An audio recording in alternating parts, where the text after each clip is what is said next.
is that I've learned to overcome it, and I've had a much I'm much more empowered to be myself now. Well, I admire that. Oh no, it's cool, dude. Let me tell you, it took a long time. I'm begging anybody out there, before you go and get surgery, before you walk into these hair clubs to someplace, I'm telling you right now, I am $20,000 in the hole, and 10 years of stress, the last 3, an absolutely horrifying existence of stress and pain. And I can promise you, the stress of this hairpiece is 1,000 times more than I would have ever felt if I had just been confident with who I am, dealt with the fact that these are the cards I've been dealt, and deal with them, and just shave my head. And honestly, like Spencer said, not everyone's there, but that's where I'm at. Bud Light presents. Oops. And now something completely different.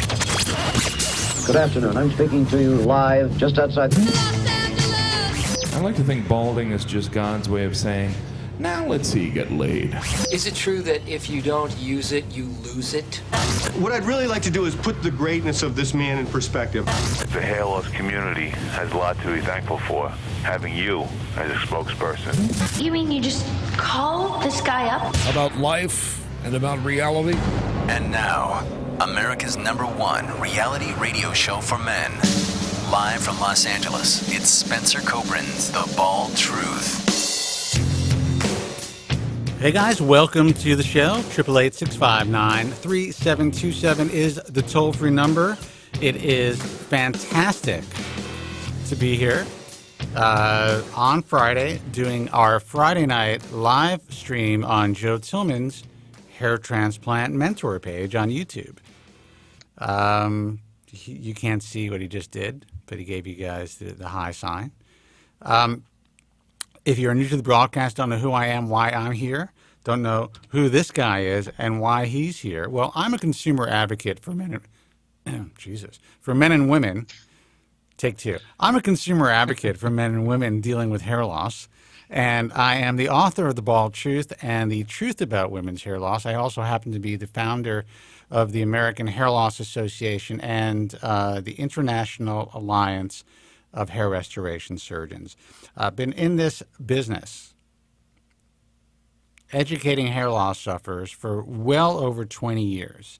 Our books, or my books, are the most read volumes on the subject of the prevention and treatment of hair loss in the world, published in 5 languages. And I don't say that just to pat myself on the back. I want to give you essentially what my credentials are. I am not some guy who just, decided to get my ass on YouTube or start some sort of a podcast and talk about hair loss to earn, money from AdWords and shit like that. Not that there's anything wrong with that, but I've been inside this industry and on the outside of the industry for a very long time. I've been the guy who's been putting these motherfuckers' feet to the fire for 20 years, and they still hate me. And I'll talk about an interesting conversation that I had today when I thought all is well in the world of organizations. Still doesn't seem to be the case. Never fucking ends. Joe Tillman, live in our studios in Vancouver, British Columbia, TBT Studios. He's the guy on your left, is the original hair transplant mentor, the guy that went online years ago after he was totally fucked up by this industry to, document his repair case and his transition back into the world of the living. Normalcy. Being able to enjoy his life once again. No one had ever done this before Joe. And especially to how in-depth he was and to the extent that he did it. Based on his incredible online presence that he developed very early on, he worked for some of the biggest, best, most well-known and respected clinics, 2 in particular, in the world, and has been in the trenches in this industry, guiding hair transplant, potential hair transplant patients, former hair transplant patients, and hair loss sufferers in general, in a way, in a very personal way that, really I think adds a tremendous amount of a different perspective to this broadcast.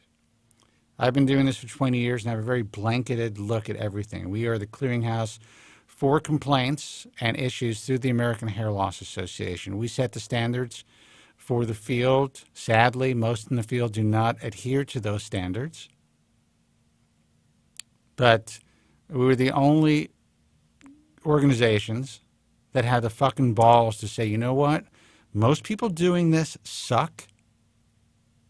There's a very slim chance you're going to be able to do research on your own without at least dealing with a couple of, road blocks and a couple of speed bumps. But sadly, like I was telling this reporter from a very well-known Hollywood magazine yesterday, what was I telling him? What was my thought just now? See? That's what happens. Well, like I was telling him, it is virtually impossible, even for people with all the money in the world, to truly get an education in this field and do their due diligence with all the bullshit that's out there. Yeah.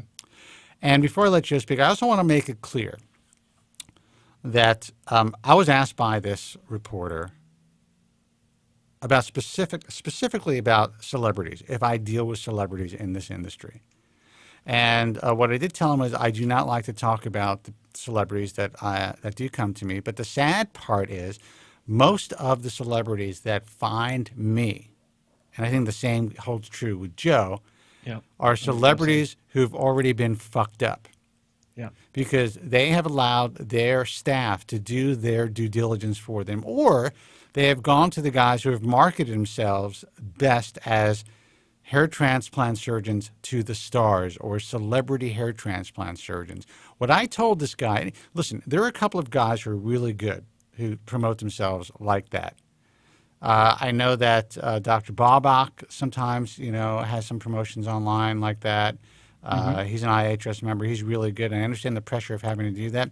But I told this guy that in general, if you see a Beverly Hills sign, the first thing you see on someone's website, and hair transplant surgeon to the stars, you run as fast as you fucking can.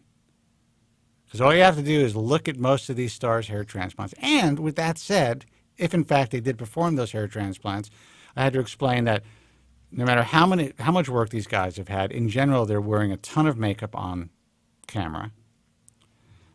In general, they have not gone to the best doctors in the world, sadly. And I brought up an example of a guy who I named, and I wanted to make it clear that I do not know for sure if this guy's had a hair transplant, but there are tremendous rumors. I've heard directly from physicians and from patients of the doctor who allegedly initially started to work on this guy. The name of this actor is Nicolas Cage. And everyone talks about and knows there's something going on, obviously, with his hair.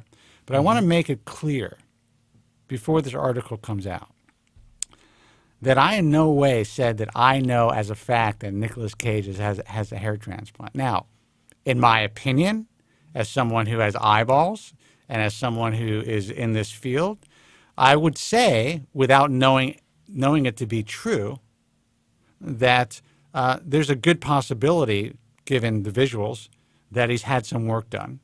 And also based on the fact that this is what I've been told, which is just hearsay, by physicians in the field, including his alleged physician, which may or may not have even been his physician, because these guys lie all the time. But the reason I'm making this clear is one thing I don't want to do is I don't want to hurt celebrities' feelings. I don't like to talk about celebrity hair loss. I'm not concerned about a lawsuit or anything. The truth is, I mean, Jesus, if Nick Cage sued me, that would be one of the best things that's ever happened in my fucking career. No kidding. I'd love to be. Please sue me. That would be unbelievable. I want to have this on record so that if he does read an article and this guy misrepresents anything that was said, to know that the reason I spoke about you, Mr. Cage, was to kind of give an example of how celebrities would have loved to have had this information before they made certain decisions in their lives.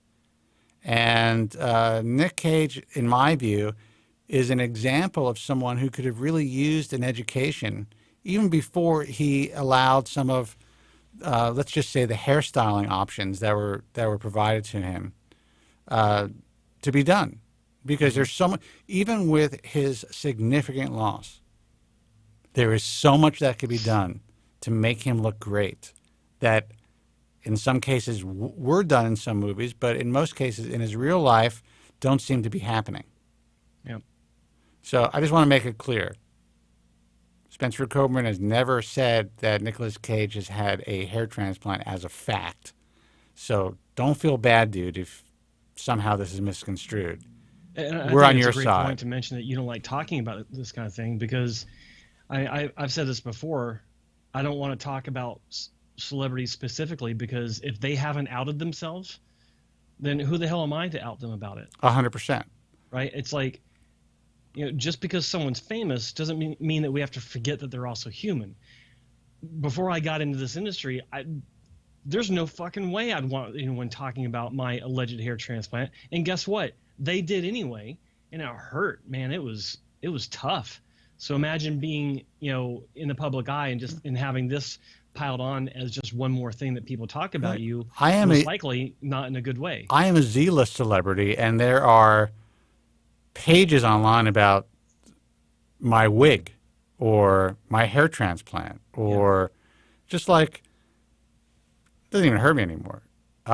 If someone's like, he's got to be wearing a wig, I'm just like, that is fucking, to me, that's a fucking compliment. Yeah, and at this point, like, it's like when people like on some of my other videos, like my don't have a hair transplant or, the one this is the best one, the one I put out where it's titled "Living with 25,000 Hairs."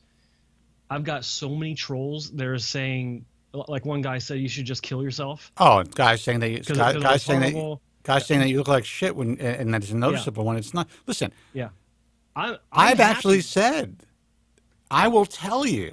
I have ordered partial hair systems. I have worn partial hair systems. This is on the fucking record, guys. Yeah. I don't give a fuck. I prefer to paint my head at this point. That's what I do. Now, when I told this reporter that I painted my head, there was an audible gasp. But I wanted to make that clear. And again, it's not for, how would he prove damages if I did say that he had a hair transplant or even if I thought he had a hair transplant? He couldn't. No. There's nothing that's going to, there's no defamation there, and it's all over the internet anyway. So, the reason for me to bring this up is, this is a big magazine that this guy could actually potentially read. And I don't want him to feel that he was being targeted in any way.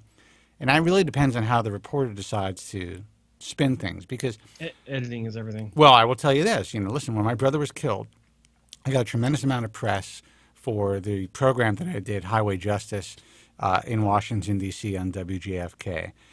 It was essentially compared to the, Jesus, what is that show? That guy's kid got killed. America's Most Wanted. Yeah, America's Most Wanted Radio. Washington Post, every major magazine, local magazine, and national shit.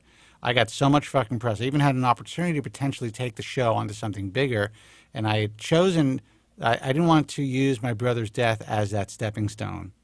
Well done. Even though he would have liked me to do it.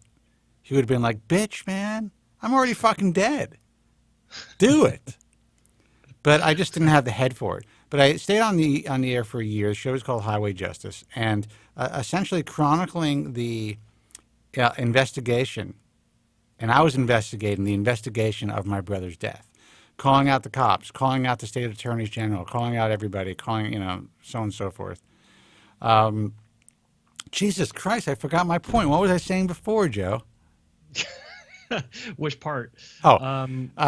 So I guess, anyway, I don't know why I even brought that up, because I'm still concussed, I guess, and I can't remember.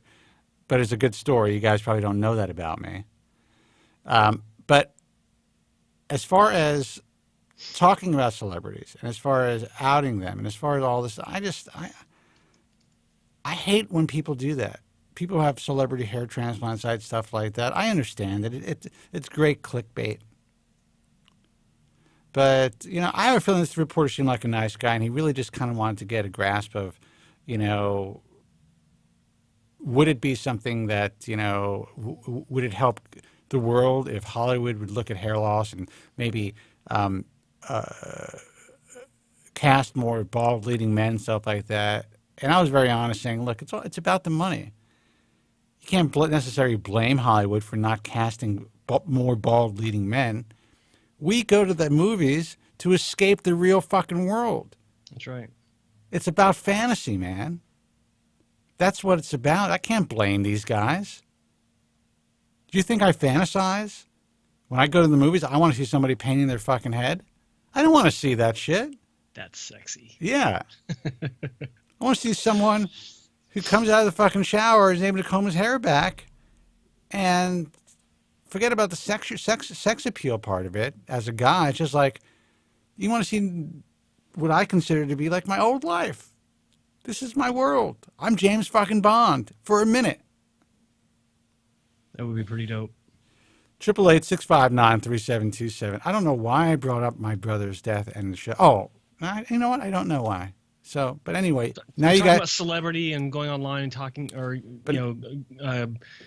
creating opportunities from life. No, you don't even fucking know. But I will tell you this, guy. Now you know something else about me. And I ran that program for more than a year, and it affected some significant change, not only in the Maryland and Washington D.C. communities, but I guess maybe I was talking about it, saying that I didn't really give a shit because I had the fucking cops, the state attorneys, everyone was trying to fucking can my ass. I had sponsors pull out of the program allegedly because police officers drove up to this one car lot that was sponsoring the show and said, we'd prefer if you didn't sponsor this program. Really? This is all alleged and hearsay from a phone call that I received from an alleged owner of an alleged car dealership. An alleged person. But that sponsor was pulled allegedly by the police, by the local police. Wow. So I guess my whole thing is, the bottom line is I don't give a shit. I'm out there. We're telling the truth, and that's what we're going to do in this industry. And we'll talk more about a phone call that I had today and more about the fucked up organizations that are out there. But let's get to the phones. Joe, did you have anything that you wanted to say? Because I took up an entire 27 minutes. I think I may have at one point, but I've forgotten. So it'll come to me. How's my hair? How's my hair? Okay. Hair, wait, hang on. Yeah, hair looks good. Thank you. Hey, man, you're on the air. Who's this and where are you calling from? Hello. Hello? Yes. Oh, hi. Hi. This is Martin, and I'm calling from London. Martin from London, how are you, man? Welcome to the show. Welcome, Martin. Very good, very good. I've been avidly listening to your show for the last few months and just really enjoy it. Thank you so much. Yeah, we're pretty good, right? Oh, yeah, perfectly, perfectly. So what's going on? Well, I've got two things. One's more of a kind of statement, and then the second part is a question. Go ahead.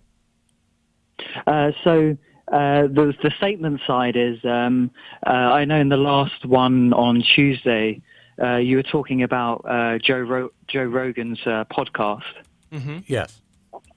And you had also been talking about, possibly writing, The Bald Truth Part 2. So it would actually be the third edition, but yes. Oh yeah. So my idea, it's just an idea. It would be, it'd be good for you, in the situation where you'd finished writing the book, would to go on his podcast and spread awareness not only about hair loss but also all the other parts of cosmetic surgery that you've been talking about, all the kind of the dark side of it. It would be great. I mean, people like yourself, people like yourself should contact him and say, you got to get this guy on the program. And say, Oh, definitely, because especially with his audience is, millennials, young people. I think it would really help them, especially the people that feel the need to do something quickly, straight away, without ever thinking about, the long-term ramifications. 100%. And Joe Rogan has an incredible audience that I think transcends into, I'll say markets, because that's what it comes down to, or demographics, I'll say, that a lot of other outlets don't. And it's because Joe has such a laid-back, relatable demeanor about him that I think that he's got something really rare and special. And if Spencer were to be on his podcast, it'd be a great discussion because Joe knows, he's got some experience with this, and I think that would be a phenomenal conversation to see on the YouTube version of his podcast and to hear it. The good news is he knows who I am, and we have communicated through, this is how old we are and how long ago this was, through MySpace years ago. And he actually said that he used to listen to me on KLSX here in Los Angeles. So, but for me to go out there and ask him, right away, his first initial response would be, this is something he doesn't really want to, he wouldn't think his audience would be that interested in, even though he talks about his, because that is a very typical, Hollywood / podcaster or broadcaster's response to something like this. But if enough of his audience members or his fan base would say, look, we watch this podcast as well, and this broadcast as well. You've talked about your hair transplants. This would be a great guy to have on the show. He may consider it. I don't have a PR agent or anything like that. I would have to contact him directly, and I know how these things work. He's a nice enough guy who would get back to me because we have communicated. But he would probably say it doesn't fit his demo. Now, he's wrong if he would say that, but that would probably be his first instinct. Yeah, because his demo would be everyone, and of course hair loss affects everyone at some point. So it's relevant to both men and women. And he's personally dealt with, failed hair transplant, the scars, the issues. Absolutely. Yeah, I think he may be uncomfortable because it's more of a personal thing, but I think it's really relevant, and it would be a great opportunity. Well, I'll be completely candid, and this is nothing against Joe Rogan. I think he's great. I love his show, and I think he's, like I said, he had very kind words to say to me when he communicated with me. And I had said that I was doing something with the American Hair Loss Association, and it would be great to have representatives, of your celebrity stature to be a part of what I was doing. This was back then. And he was very honest with me. He said, look, I appreciate everything that you're doing, but I just don't think at this point in my career that I want to be associated with that as kind of like a spokesperson for the hair loss world. And he said, I hope you understand. I'm like, of course I understand, motherfucker. I don't want to be a part of this either. Yeah. But I just chose to be. I think maybe he felt he would offend me by saying that. I totally get it, dude. Totally. I just figured I had to ask, right? So, but maybe things have evolved, and maybe things have changed, and maybe he would think that it's interesting. I'm very close. My other place is literally like a mile and a half away from where he lives. So I could be at his studio in minutes, and he could actually be in mine if he wanted to be. So that would be great. I think it's a fantastic idea. Well, I'll try my best as an individual to, give it a go. Yeah, that's great. And make it clear that it was your idea and that I'm not just out there trying to get some press off his back. Yeah, well, hopefully I could get a credit. I could get a credit as the person who came up with this genius idea. You would actually get more than a credit. Joe will send you a personal signed 8x10 glossy of himself. Oh, well, there we go. That could go above my bed. It'd be great. Yeah, Thanks for calling. That's Bye. fucking hilarious. That really is. So what else is up? Yeah, my second part relates to, like hair loss. So my personal story, I've been on finasteride for a year and a half. I started noticing hair loss about a year before that, and started watching the show, did my own research, read a few papers, and then made the decision to take finasteride. And it stopped my hair growth, and the area that was thinning. You mean it stopped your hair loss? Please don't let anybody think it stopped your hair growth. Oh, hair growth. Oh, no. Sorry. Yeah. I made a mistake there. Sorry. So it stopped my hair loss, and then it regrowed. The area that was thinning started to thick. It's not 100% what it was before, but essentially it's quelled the storm. That's great. I love hearing finasteride success stories, because all you see is the shit online, and no one in general, they don't have the time, or they don't really have the inclination, because they're happy to go on the message forum and talk about their success with finasteride. Yeah, you've talked about this before. I made a decision. I'm an adult, and I thought, these people that are constantly talking about all these random side effects, not the typical side effects that isn't, talked about on the medication leaflets. I'm talking about the brain frog, all this other stuff. I just thought, this is the very few people that have, already been paranoid or the kind of nervous type of person, I think. So I decided just to take a go. I looked at the stats, and it was fine, Mm-hmm. I've been on the drug for well over 2 decades, and my brain fog is not from finasteride. It's probably from a relatively recent concussion and just being 53 years old and potentially maybe enjoying life a little bit too much, if you know what I mean. Yeah, I think it's just a case of that kind of, over anxiousness, and then thinking one minor thing is related to it when it could be either nothing, right, or just a precondition. That's it really. Yeah, like dementia. But anyway, go ahead. Yes, definitely. So my question is, even your point of talking about Joe Rogan, it's about knowing whether someone's comfortable talking about hair loss. So my question relates to that. So I've seen the successes of finasteride, and I have a few friends that are starting to deal with hair loss. And, when is it, if they've never ever talked about it, do I never mention it, or do you think I could talk to them about it?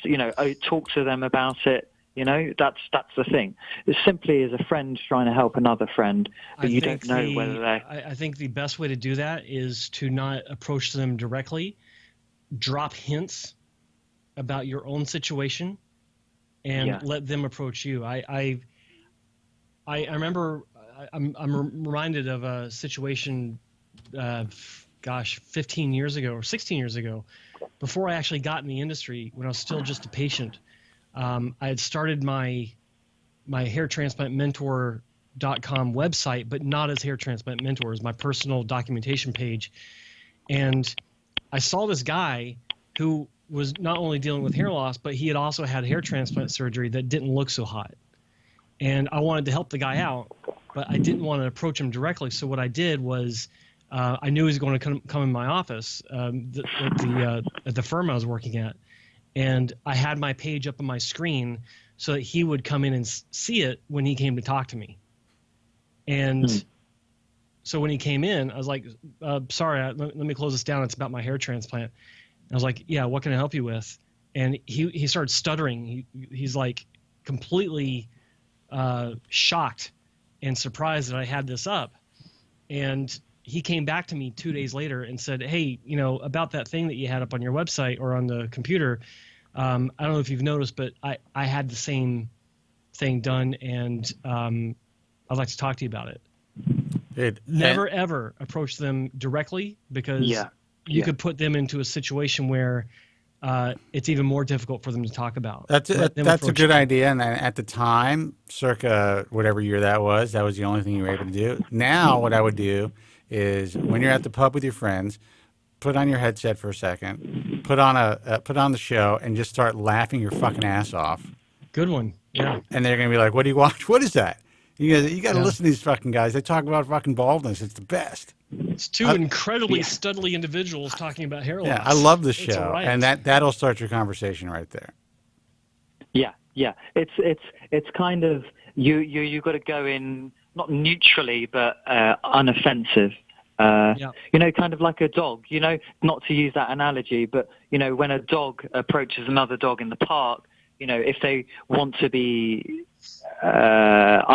neutral, they kind of bow their heads down rather than having their heads up. It means that I'm not a threat, that I'm purely want to play. I know that's an awful analogy. Yeah, you don't want to smell their butts, though. I was going to say, you don't want to smell their butts. That's not a good way to segue into hair loss. It doesn't. But honestly, I think if you don't think it's a good idea, I really do. Just like have the show, like people are on their phones all the time. Yeah, that's a great idea. Just have the show on your phone and like start cracking up a little bit, and they're going to want to know what's going on when you're sitting there having a beer with them. Yeah. Okay. Sounds good. Sounds good. Or something like that, or just invite them over and then have it on the big screen. Are you going bald? Just the big letters. Yeah. Wait for the next thumbnail I put together on the for this show. Martin from UK calls in about his bald head, and you can have that on your phone. Yeah. Well, there we go, and that's dealing with it. Even for myself. So it's weird when you've accepted it personally, but then to have it in front of someone else is, that's the true, path to being comfortable and being happy in yourself, Well, tell me about it, dude. Look where I am. Yeah. So, but yeah, it is, and that is, and if you could show these guys that you're comfortable enough to watch this program openly or to talk about it openly, it will allay so much of their anxiety. At least that aspect of their hair loss. It will really help to allay some of their fears, and to have a community or to have other people close to you to be able to talk about this shit. I have to say that when I first started dealing with hair loss, I felt so alone. While I was very open about it, and I even talked to my friends about it and my parents, and everyone just looked at me like I was crazy, like what's the big deal, because they weren't going through it yet. I had friends who then began to bust my ass about it and make fun of me and talk about it in front of women and stuff like that because I was open about it. And the driving force behind me doing what I do is because I had no one to speak to about this. I wanted to create a platform where I knew I wasn't the only crazy motherfucker out there. I knew that I wasn't the only one who was not equipped to deal with losing something so important to your life and to your looks and to your happiness and to your emotional well-being as your hair. So as soon as I got on the air with the bald truth, it was like, holy, all lines lit up. Yeah. So yeah, dude, I think if you could find a way to talk to them, you're going to help them a lot. Just remember, the number one rule of hair loss is we don't talk about hair loss, right? We don't just come out and talk about it. It's like a secret club. You gotta have little things that indicate to others that you get it, that you understand, and then it's something that you can segue into as a conversation. Yeah, that's good. That's good. Because, you really don't want to, offend people, especially people that you've been friends with for a very, very long time. So Right. I'm glad that I phoned instead of just going out from the right, just because I've been having a good response to, to the drug. Well, I'm glad that you have. And so what's your, before we take another phone call, currently, what is your hair loss situation? So when it started, it was in the kind of very early stages. So I kind of nipped it in the bud. So it was just kind of light thinning in the crown. That's all. That's fucking great, dude. And how old are you? Good for you. So just turned 30. Yeah, dude. You are... You gave yourself some fucking time. You may have given yourself a decade or more of enjoying your life without having to be overly concerned about your appearance. That's I think that's what it's given me. It's a time just to stop worrying about it, know that it's fairly stabilized, and I can concentrate on career, life, all that good stuff. And I imagine if I didn't do that, or I would have been in a much worse situation. Not necessarily with the hair, but psychologically, it'd be more of a thing, and rather than at the moment where it's just balanced. Look, taking control of my hair loss with finasteride completely changed my life. And again, to bring back up what I'm doing, sitting behind this microphone 20 years later, it changed my career path. It changed everything about what I would have done. And not to sound obnoxious, I know that I probably would have been successful at whatever I attempted to do, because I had success prior to getting into this game. But that drug, just having that ability to feel that you're taking control of a situation that we never had the ability to take control of, was huge. It was a huge step for me. And it gave me the ability to concentrate. It gave me the ability to focus on doing something and creating something that I really loved. And there's too many people, like, sadly, poor Joe from Staten Island, who no longer calls the show, and other people who have had that taken away from them because of hair loss, who didn't catch it in time. And a lot of the young guys out there who are so afraid to use finasteride, and I understand why you are. I'm not saying that these side effects aren't a possible reality. But the hysteria that has stopped some of these people from having the ability to really be in your position right now, it just saddens me. Because there's so many people that could really be helped and can have a positive outlook and can be just like you. Yeah. So your message is important. Yeah, because there are successes, and the successes are the majority. According to the people that phone into your show, to the other blogs that I read, and then also just to the stats from the original research, before the FDA approved it. So, absolutely. Yeah. Absolutely, man. Well, yeah, go ahead. Oh, no, that's fine. That's fine. Sorry. No, it's fine. So listen, anything else before we let you go? We really appreciate the call. No, that's it. That's it. Thanks, Spencer and Joe. Just again, I'm going to continue to listen. I'll definitely call again. I just really enjoy the show, so keep it up. Oh, dude, I really appreciate it. Thanks so yeah, much. If you want to contact Joe Rogan's show somehow, however you think is the best way to get it done, love to be on it. I'm gonna do that. Oh, also, I've just thought of one thing. Joe on previous shows had been mentioning the conference in the UK next year. Yes. So if you could keep us updated on that, I'd definitely be interested in going. Oh, 100%. Outstanding. That is great. And because I'm looking forward to it, and it's a unique idea, and I think it'd help other people in more difficult situations than me. Well, absolutely. And we're currently combining forces with FUE Europe, which is a great, relatively new. They've had several sessions. They've been around for a few years, but it is a conference that is really built around FUE, hair transplant surgery, and really focusing on training people to do it the right way. Created by some of the real pioneers in the industry, as opposed to those who are in the ISHRS. So we were approached to kind of combine forces, and I thought it was a tremendous opportunity. Joe came up with some really great ideas as well, and I would say that it was Dr. Alan Bauman who made a suggestion initially to have and then Joe made the same suggestion, to have a kind of a public aspect to it where hair loss sufferers, consumers, can actually come to a few sessions that are specifically tailored to them and really learn about their true options. I mean, the truth, not the bullshit, not just a bunch of doctors saying, sitting there giving you a consultation, but really listening to the pros and the cons and what can and can't be done. And that's never been done before. So we're excited about it. Okay. Well, it sounds great, and I hope it can happen. Oh, it's going to happen. Sorry, we started the promotion on Facebook yesterday. It's already done. It's going to be a done deal. So you want to come, we'll let you know about registration. There will be a specific Facebook page for it. But currently, it has just been starting to kind of drip feed out the promotion through the industry.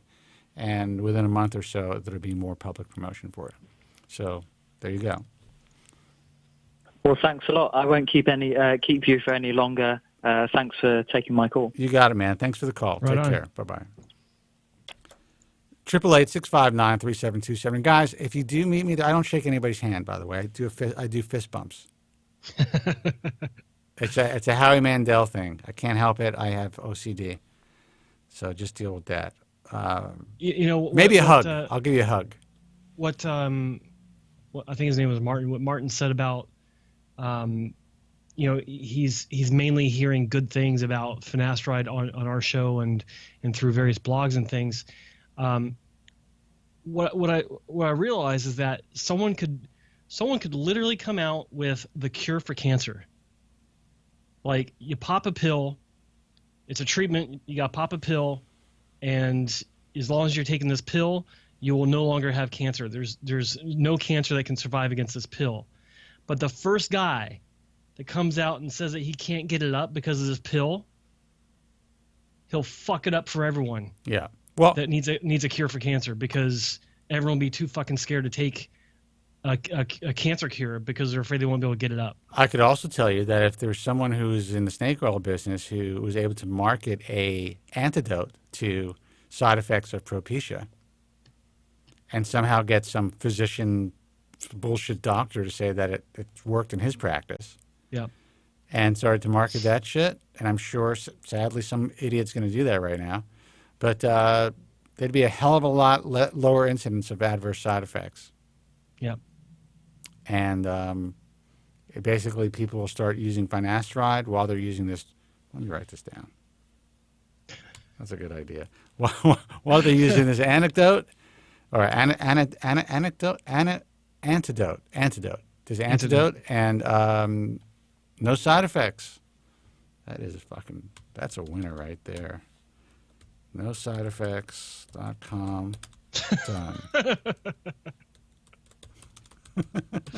Oh my God. All right, guys. 888-659-3727. Hey, you're on the Bald Truth. Who is this, and where are you calling from? What's up, guys? It's Warren. Aloha Friday and happy Follicle Friday.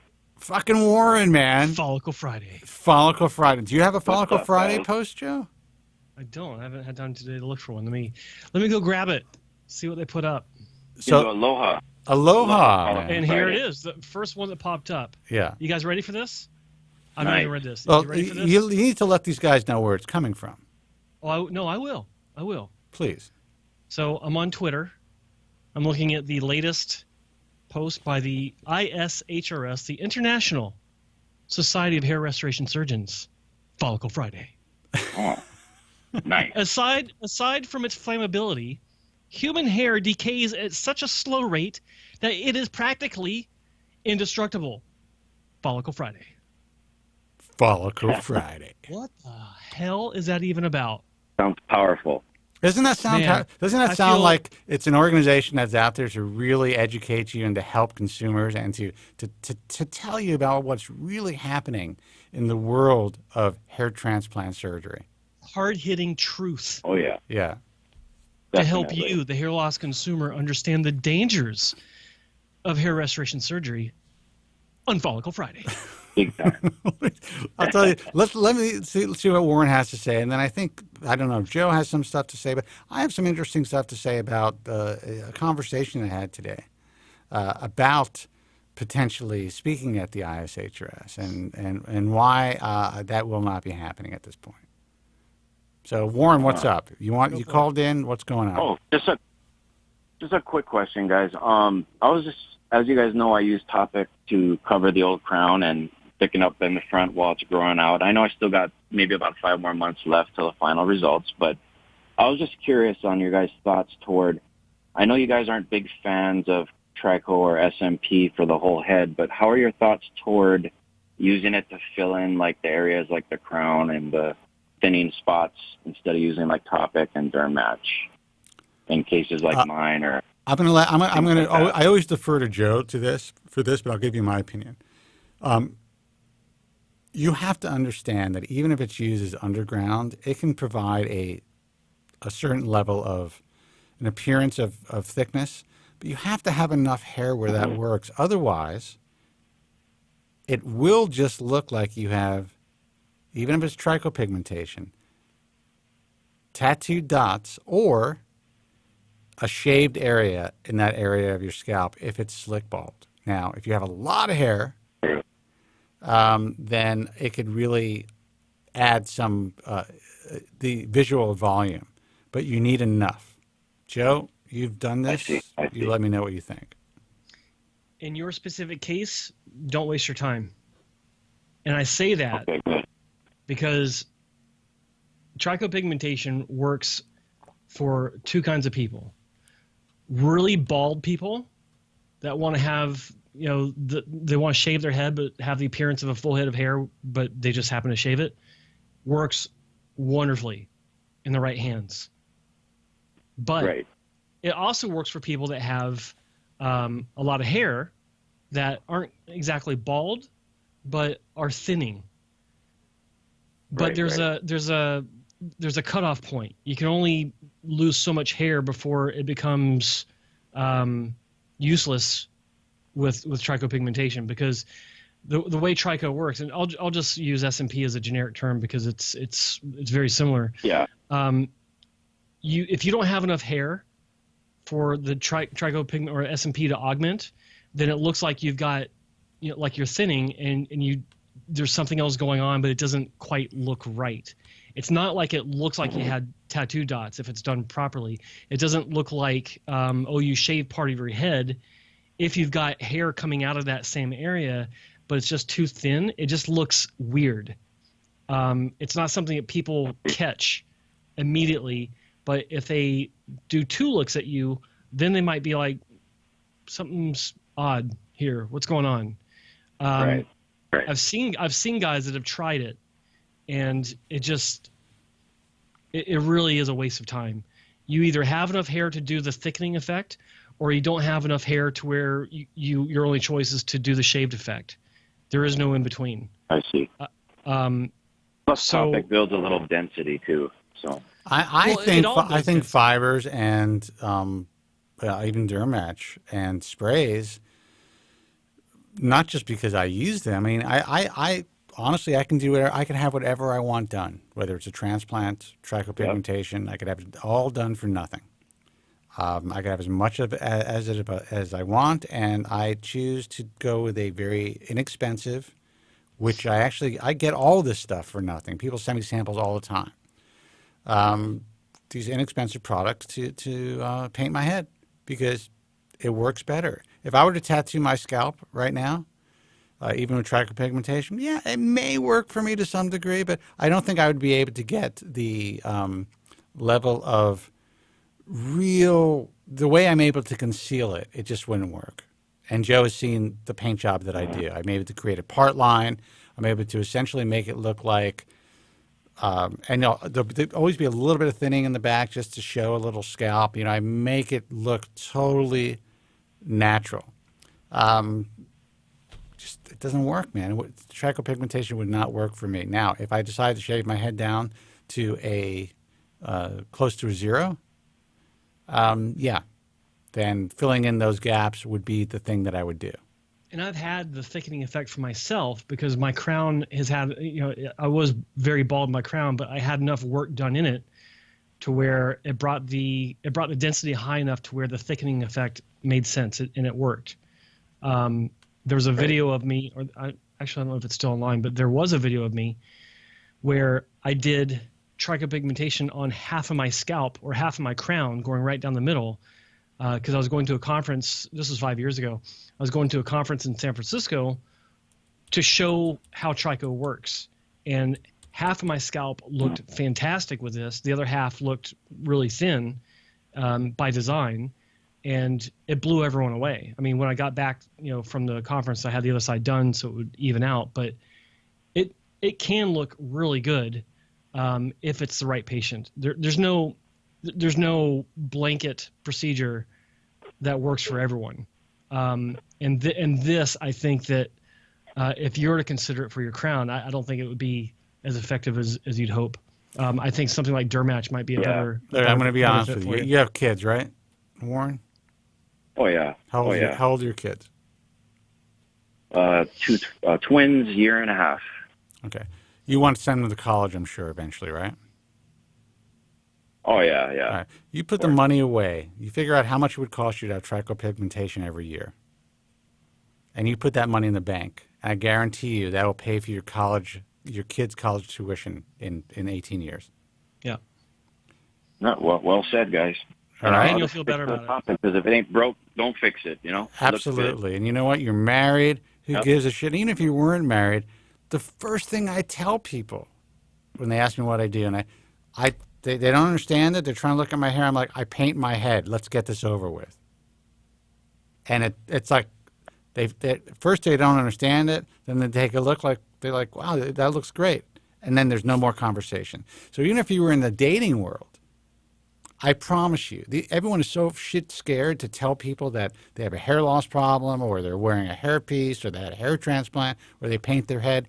If you look good and you have something to offer people, it's almost like it's a non-issue. I think if you were single, you'd have one of the things in your favor is you just walk up and say, "Hey, how you doing? I'm a cop." Yeah. It's just ladies love cops, man. They do. They love men in uniform. Well, to be honest, I take the same approach as you do, Spence. I'm just honest with everybody. I tell them that I use the powder in the back and had a hair thing done, and everybody just trips out. Because they knew me bald for 20 years. So yeah, they trip out and they're like, wow, whatever you're doing, that looks fucking good. Yeah. And that's lose weight? Yeah. To shave your beard? If a woman's if all of a sudden you see a woman, she doesn't have dark circles under her eyes, and you're like, wow, you look really great. And if she were to say, well, I'm wearing concealer, which every fucking woman does, would you think twice? You'd just be like, wow, you look great. Yeah. Exactly. Yeah. Keep doing what you're doing because I like you better this way. All right, dude, Warren. I don't know. Did you have something that you wanted to address Warren about? I do actually, Warren. I actually. And guys, I'm sorry. Hold on. We will get to your calls in a second. The toll-free number here in the U.S. is 888-659-3727. And if you are, I don't think I have the UK number in my on my website, but on Joe's page it says it's 0203-3724-683, and I'll put it on the screen as well for you guys. So, and while you're doing that, I'm looking to see. Can you see on the call board, Spencer, if there's anyone calling from Pennsylvania? Let's see, Pennsylvania area code. What would the specific area code be? That would be, I think it would be Pennsylvania. 717 or 223. No. Okay. The reason I'm asking, Warren, this applies to you. Okay. I was thinking about you. I was thinking about you yesterday because I was in a conversation, we'll call it that, with a representative from Neograft. And I won't go into the details of why we were in a discussion, but he was making a claim that I felt was really interesting, and he was claiming or he wanted to challenge me saying, we have a 96% satisfaction rate. What's your complaint? And I thought, 96% satisfaction rate, what does that mean? And I asked him, I said, well, tell you what, bring your 96% satisfaction rate to the Bald Truth. I want you to call in, and I want you to talk to a friend of mine named Warren, who's a police officer in Hawaii, and explain to him how a 96% satisfaction rate should make him feel better about his experience with the doctor that said he was doing the procedure or implied that he was doing the procedure when technicians showed up instead on the day of your surgery. And I was hoping that I made the invitation multiple times during our discussion. He never addressed it. I was hoping that he would take me up on that, because I think that someone like you deserves to hear from a representative of the company, high up in the company, that wants to publicly not just state such a statistic that comes from a third-party marketing website, but also to relay how that relates to the real world. And I think that you're a great example of what the real world can represent for patients if they're not properly informed, fully informed about what they're about to go through. What are your initial thoughts I'd love to on chat this? with that guy. Yeah, what are your initial thoughts on what I just told you? I feel honored that you thought about me first and appreciate it, and I think that's a great idea. I mean, I would totally want to tell that guy 96% my ass. You know what I mean? And they market it as if it's the magic one for all cure, and all you need is one, and you're good and good to go. And they show pictures of only the best. I didn't even let me see anybody, you know, and they're just cranking out these hair clinics everywhere. They didn't let you see anybody? So What does that mean? No, I mean, I asked to see, you know, like how you mentioned, I wanted to see people that had the surgery, that already did it. And they're saying, oh, yeah, this guy did it. And I'm like, could I meet with him or see him? And they're like, oh, no, they're not comfortable with that. And I was just kind of like, at the time, like I said, I thought I did my research, but I was still clueless. But, you know, I still was trying to pry a little bit, but I just was waiting for FUE to come to Hawaii for so long. I thought this was it. I thought this was the goal I've been waiting for. But now that I know everything and you know what I know, it would be a different story. But I'd love to chat with that fella. That would be great. So you believe, so what you're saying, and I want to make this clear in case this person is listening. And Joe actually alerted me to this thread, and I thought it was kind of interesting the way that everything went down, because it was a thread that was really not even referencing this particular Neograft device initially. And this guy kind of jumped in a way that I was like, you know, like, is this even real? Does this, you know, or has this guy possibly been, I mean, I don't want to insult the guy, but like, did he have a long night? Was there any alcohol involved? You know, why would he be responding as a professional on a public page like this? So essentially you're saying that you feel like you were duped. And don't let me put words in your mouth. Oh, yeah. Definitely. I was told that 3,000 hairs is more than enough to cover my Norwood 6. I didn't expect, I mean, they told me I wouldn't have hair like I was 20, and I knew that. But I thought that I have a little more coverage in the back, and I thought I was getting a hell of a great result, and I thought the doc was going to do it. Nobody mentioned texts. Mm-hmm. You know, I totally felt they weren't totally honest. If you had been told they wanted more. If you had been told up front that 3,000 grafts can make a big difference, but it's not going to give you coverage front to back, even coverage front to back, would you have still gone through with it? Well, you know, it's hard. It's a hard question because sometimes I feel like I'd say yes, and sometimes I say no, because with the topic in it, I look pretty darn good, and everybody compliments me every day. But if I don't put topic, it looks like great from the front, but I look like I'm bald from that crown, like a yarmulke.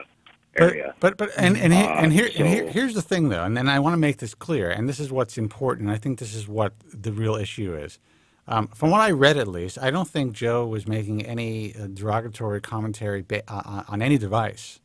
It wasn't about a device itself. It was about the way devices are being marketed.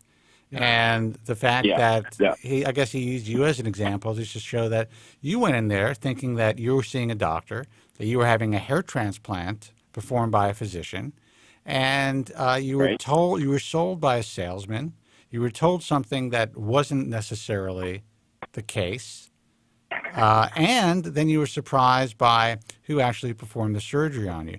That's the problem. You know, the one example that I bring up on this program all the time is the guy who called in, I think somewhere from Massachusetts, who saw a plastic surgeon that had one of these devices, and he was talking to the surgeon, and one of the surgeon actually led with the truth by saying, look, I don't perform the surgery.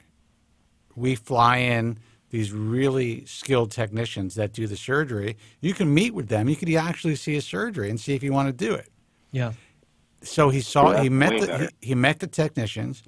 He got a true assessment of what was happening from the technicians and what he could, expect. And he saw a surgery being performed. He was comfortable enough with that process to go through with it, and he's happy. Yeah. That's the way to do it. If it's legal in your state, then I'm fine with it. But just be honest. Mm-hmm. I agree 100%. Just be honest. All right. Well, listen, Warren, thank you so much. That would have been great. Yeah. Thanks so much for the call. Thanks for your patronage and the fact that, you are just such a valuable part of the program. We really appreciate you calling in. Hey, thanks, guys. I really appreciate that. Thanks for thinking about me. Oh, appreciate it, guys. You got it, buddy. You got it. And again, thanks for your service, dude. Take care. Oh, thank you. All right. Bye, guys. The toll-free number is 888-659-3727. Before I tell my story, I'm going to I've got so many phone calls. Let's take this call. Hey, you're on the air. Who's this, and where are you calling from? Hey, this is Eddie from Arizona again. Eddie from Arizona again. Hello, Eddie. How are you, man? Welcome. Good. I don't know if you remember our last conversation. I honestly don't, but if you give me some hints. I remember you were from Arizona. Okay. Yeah. Yeah, it was about, I think, 2 weeks ago. So I was the one that made an appointment with Dr. Hassan Wong to do scheduled surgery with them. Mm-hmm. But and then you had to you had to cancel the surgery and then move it.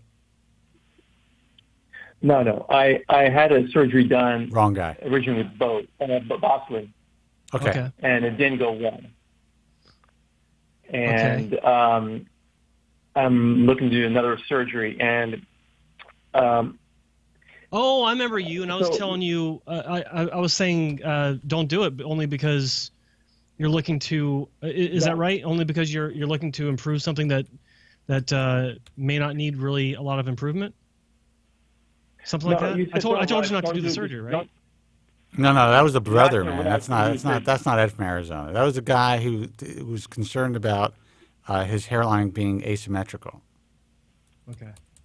Well, I also had a bad scar, a linear scar on the back, and you told me to go and get some money back from Bosley, and to get compensated for the terrible work that they did. Now I remember. Regardless, I remember the call. Yeah. All right. So where's the situation? The other guy that Joe's referring to actually had a pretty good experience with Bosley, and just wants to try to. I guess he's a perfectionist, and he wants to potentially improve upon his hairline. We suggested that he didn't do that. Okay. You're in a different situation. Right. Yeah. So I think Joe will remember this part. I actually went back, paid him more money to fix their screw up. Okay. So they gave me a discount to make it look better. The scar line is still it's smaller, but it's not. I'm not satisfied with the overall job, and I've been looking at some doctors. So they didn't offer you a scar revision free of charge? Yeah, they did, but I have enough hair to get another transplant. So I don't want them to go in there to do the scar revision and then have to go back and then do another transplant. Okay, I guess I'm confused. You said that you went back and paid them more money to correct your scar. To correct the scar and get some more grafts, get some more hair. Okay, so it's gonna be to get rid of the scar and transfer more hair. Right. They transfer more hair, not a lot more, but and the scar just got a little smaller. But I mean, it was just a waste of my time and money. I don't think the doctor's competent. I don't know if he knows how to seal up the scar. I don't know if he knows what he's doing. What's the name of the doctor? So that's the one I didn't want to mention because he also told me to, like, when I talk to the doctors that to get a second opinion and get like their opinion as to, you know, without mentioning the doctor's name. Well, where I went. yeah, So you definitely. Well, yeah, I mean, it's possible somebody that you're going to see is listening to the show, but yeah, it's the one thing you don't want to do is you don't want to go into to get a second assessment and then start really bad mouthing another doctor or even mentioning his name. You got to go in there and say, look, you're unhappy with this, because that kind of puts up a red flag for the repair physician as well. Exactly. And it makes them a little nervous. Like, oh, wait a second, do we have a nut job on our hands here? Do I even want to get involved with this patient? Yeah, exactly. I mean, I'm going to go in there calm and just like give them let them know the situation, and and my intention is just to fix the scar and transplant some more hair as much as possible and move along. But I'm struggling with which doctor to go to. I'm looking at Joe's website, and I started calling some of those doctors, even like Ron Shapiro, I believe. Mm-hmm. Yeah, Ron. He's not really practicing much. I mean, he does still practice, but it's usually his brother. And I saw some of your videos on Ron. So I don't know if you're recommending Ron or his brother, or who are you recommending? The clinic itself, because like if you're going to do, like for instance, if you're getting FUE, it's Dr. Josephitis that's doing the actual scoring and extractions, and then either Dr. Josephitis or Dr. Ron or Dr. Paul are making incisions for placement. Yeah. If you're doing strip, then any one of them are doing the strip, and I think they're all great. So if you're going to Shapiro Clinic and you're having a hard time nailing down Dr. Ron, just wait, because he travels a lot. He's always going to conferences and things like this. Or you can go with Dr. Paul or Dr. Joe. They're all really good at what they do. Yeah, I mean, Paul he's recommended by the IHS as well, and I think he's good. Listen, you have to realize that. Yeah, Ron would be the one I would talk to. They're able to make him available for me, given especially my scenario. They'd rather have him deal with me. Good. So, but the other thing is, I know you had Jerry Wong do your hair, and when I asked you last time, you may not remember, but I just didn't feel like you were like promoting Hassan Wong. Like, I don't know if there's a conflict of interest or because I'm sorry. What was the first part? You said you don't know if I'm promoting him, or I'm sorry, what? No, I didn't. And when I last talked to you, you were more reserved about when I said I want to go to Hassan Wong. You weren't like promoting it, but you weren't like against it. You were just like neutral. So I just didn't hear you like say, "Hey, you go for it." And I don't tell anyone to go for it. I mean, I think that going for it is a bit too aggressive. I don't believe in going for it when it comes to hair transplants. I think that. I'll rephrase it. No, I understood what you're saying. That's okay.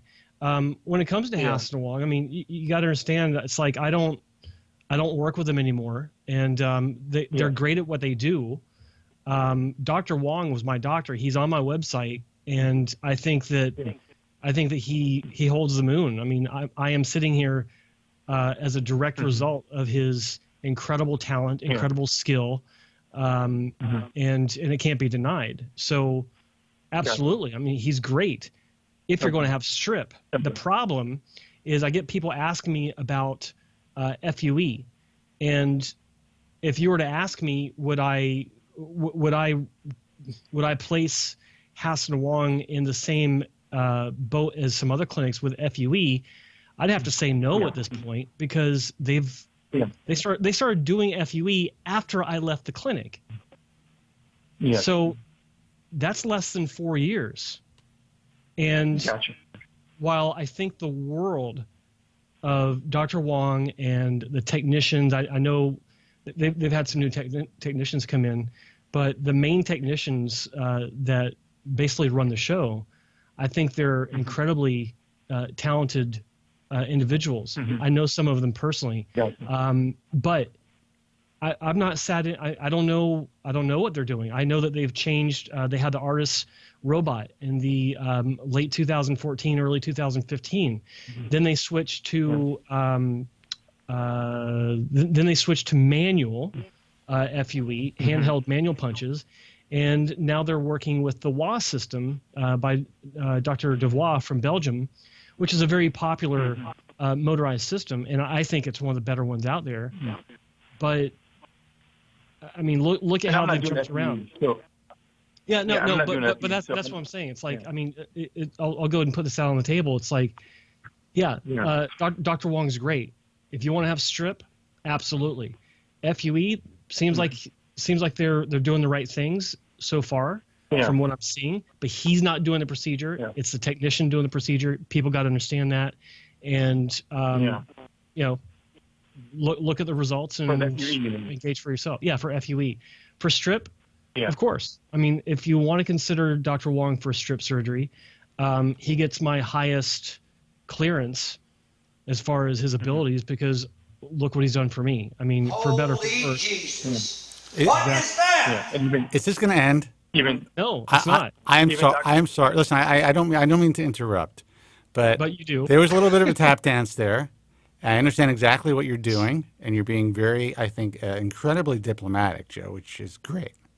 But the reality is what you said. Victor and Jerry do incredible strip. They are leaders of leaders, and their team, their infrastructure is incredible. They have worked some fucking miracles, and I think Joe Tillman is a fine example of that. But like Joe said, FUE is still relatively new. Yeah. And the bottom line is the results are not being shown yet in a big way. Not as much as I think everyone or that we'd like. And it has nothing to do. I mean, these are ethical, good doctors who have been around for a long time, who I highly recommend. But if you're going to have FUE, go to someone who specializes in FUE. Definitely. So as far as Dr. Hudson, I was, for Dr. Hudson, I was recommended to Dr. Hudson at first. So I mean, but you're saying I can't go wrong with either way. Why? And I was told that he was really good with the hairline, like really, really good. Like that's his specialty. They're both. First of all, I think they're equally good with hairline. Look at Joe's hairline. Okay. Who told you this? I probably have to tell you privately. Well, was it someone in the clinic or someone outside the clinic? Oh yeah, no, it'd be somebody part of the organization. Yeah, they're trying to. I mean, they praise both. He praised both of them. But you just said, I think he had work done with Dr. Hudson. I think that's why he said that. Yeah, let me tell you something. Regardless, go ahead. Let me just tell you something, okay? And I think I know who it was in the organization that said this, and I will tell you, for the record, straight up, right here in public, that guy is trying to fill a spot. Dr. Hassan is phenomenal with hairlines, no question about it.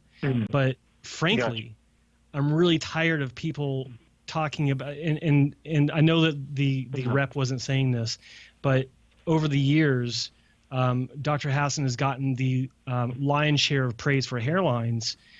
And while he certainly is fantastic with hairlines, Dr. Wong is a fucking god when it comes to hairlines. I've seen some of the best hairlines on the planet. I'm not talking about myself. My hairline is good, but I don't think it's Dr. Wong's best work. But Dr. Wong has cranked out some of the best hairlines on this planet that would blow anyone else out of the water.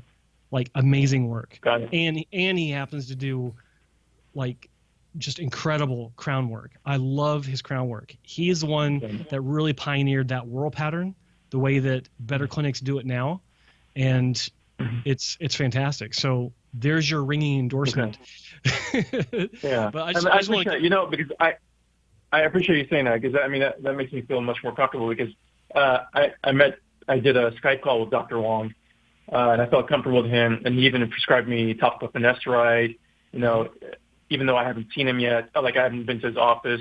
He trusted me to keep my end and to go see him and do the surgery. So, and their facilities, their staff is amazing. They're really professional. Yeah. Everything. I have good vibes about the whole organization, and I'm tired of looking for the right doctor, and I don't need the best. I just need somebody who knows what they're doing, who's professional and does good work or great work. Because you are positioned and you are speaking with the best. With some of these guys are in the best category for what they do. Yeah. Best in class, for sure. And I think it's important for you to understand. Look, every clinic needs to find ways to fill openings, spots, and I've known these guys since 2002. So 16 years I've known Victor and Jerry, and I have a very deep history with them. I know their operation intimately, inside and out. Even today, it's been a few years since I worked there. They're both, and this is just being real. They're both phenomenally talented. They really are. But I do have a problem with some of the things that they've incorporated since I left. One of which being one of their staff members that I feel would be better suited for a used car sales lot. I don't like the way that I think I know who you're talking about. I don't. He's fairly new to the company, and there's another sales rep that's very very blasé and relaxed with patients, and that's his style, and that's fine.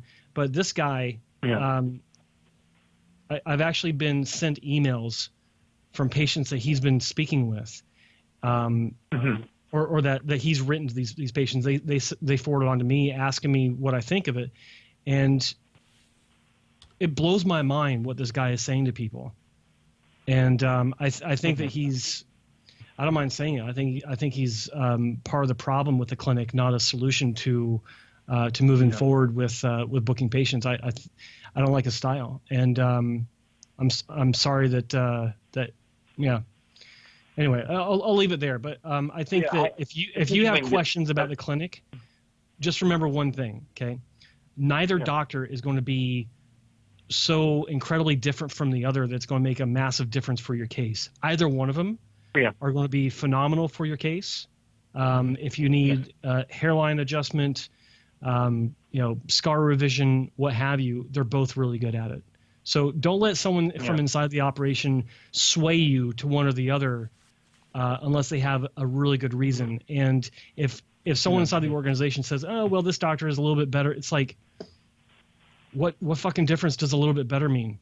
Two of the most recognized names in the industry. Oh, okay. Paul or John from the Beatles, which one's better? You kidding me? They're both fucking in his defense, in his defense, he wasn't like that at all. He was giving me his opinion, I think, because the doctor worked on him. At the same time, there was nothing about scheduling any time. There was none of that going on. So he said, just call whenever you're ready. And that's fine. But take it. But here's my take on it. Okay, only one of them worked on me, and I'm telling you, there is no bias for me, even though only one of them is responsible for my own transformation.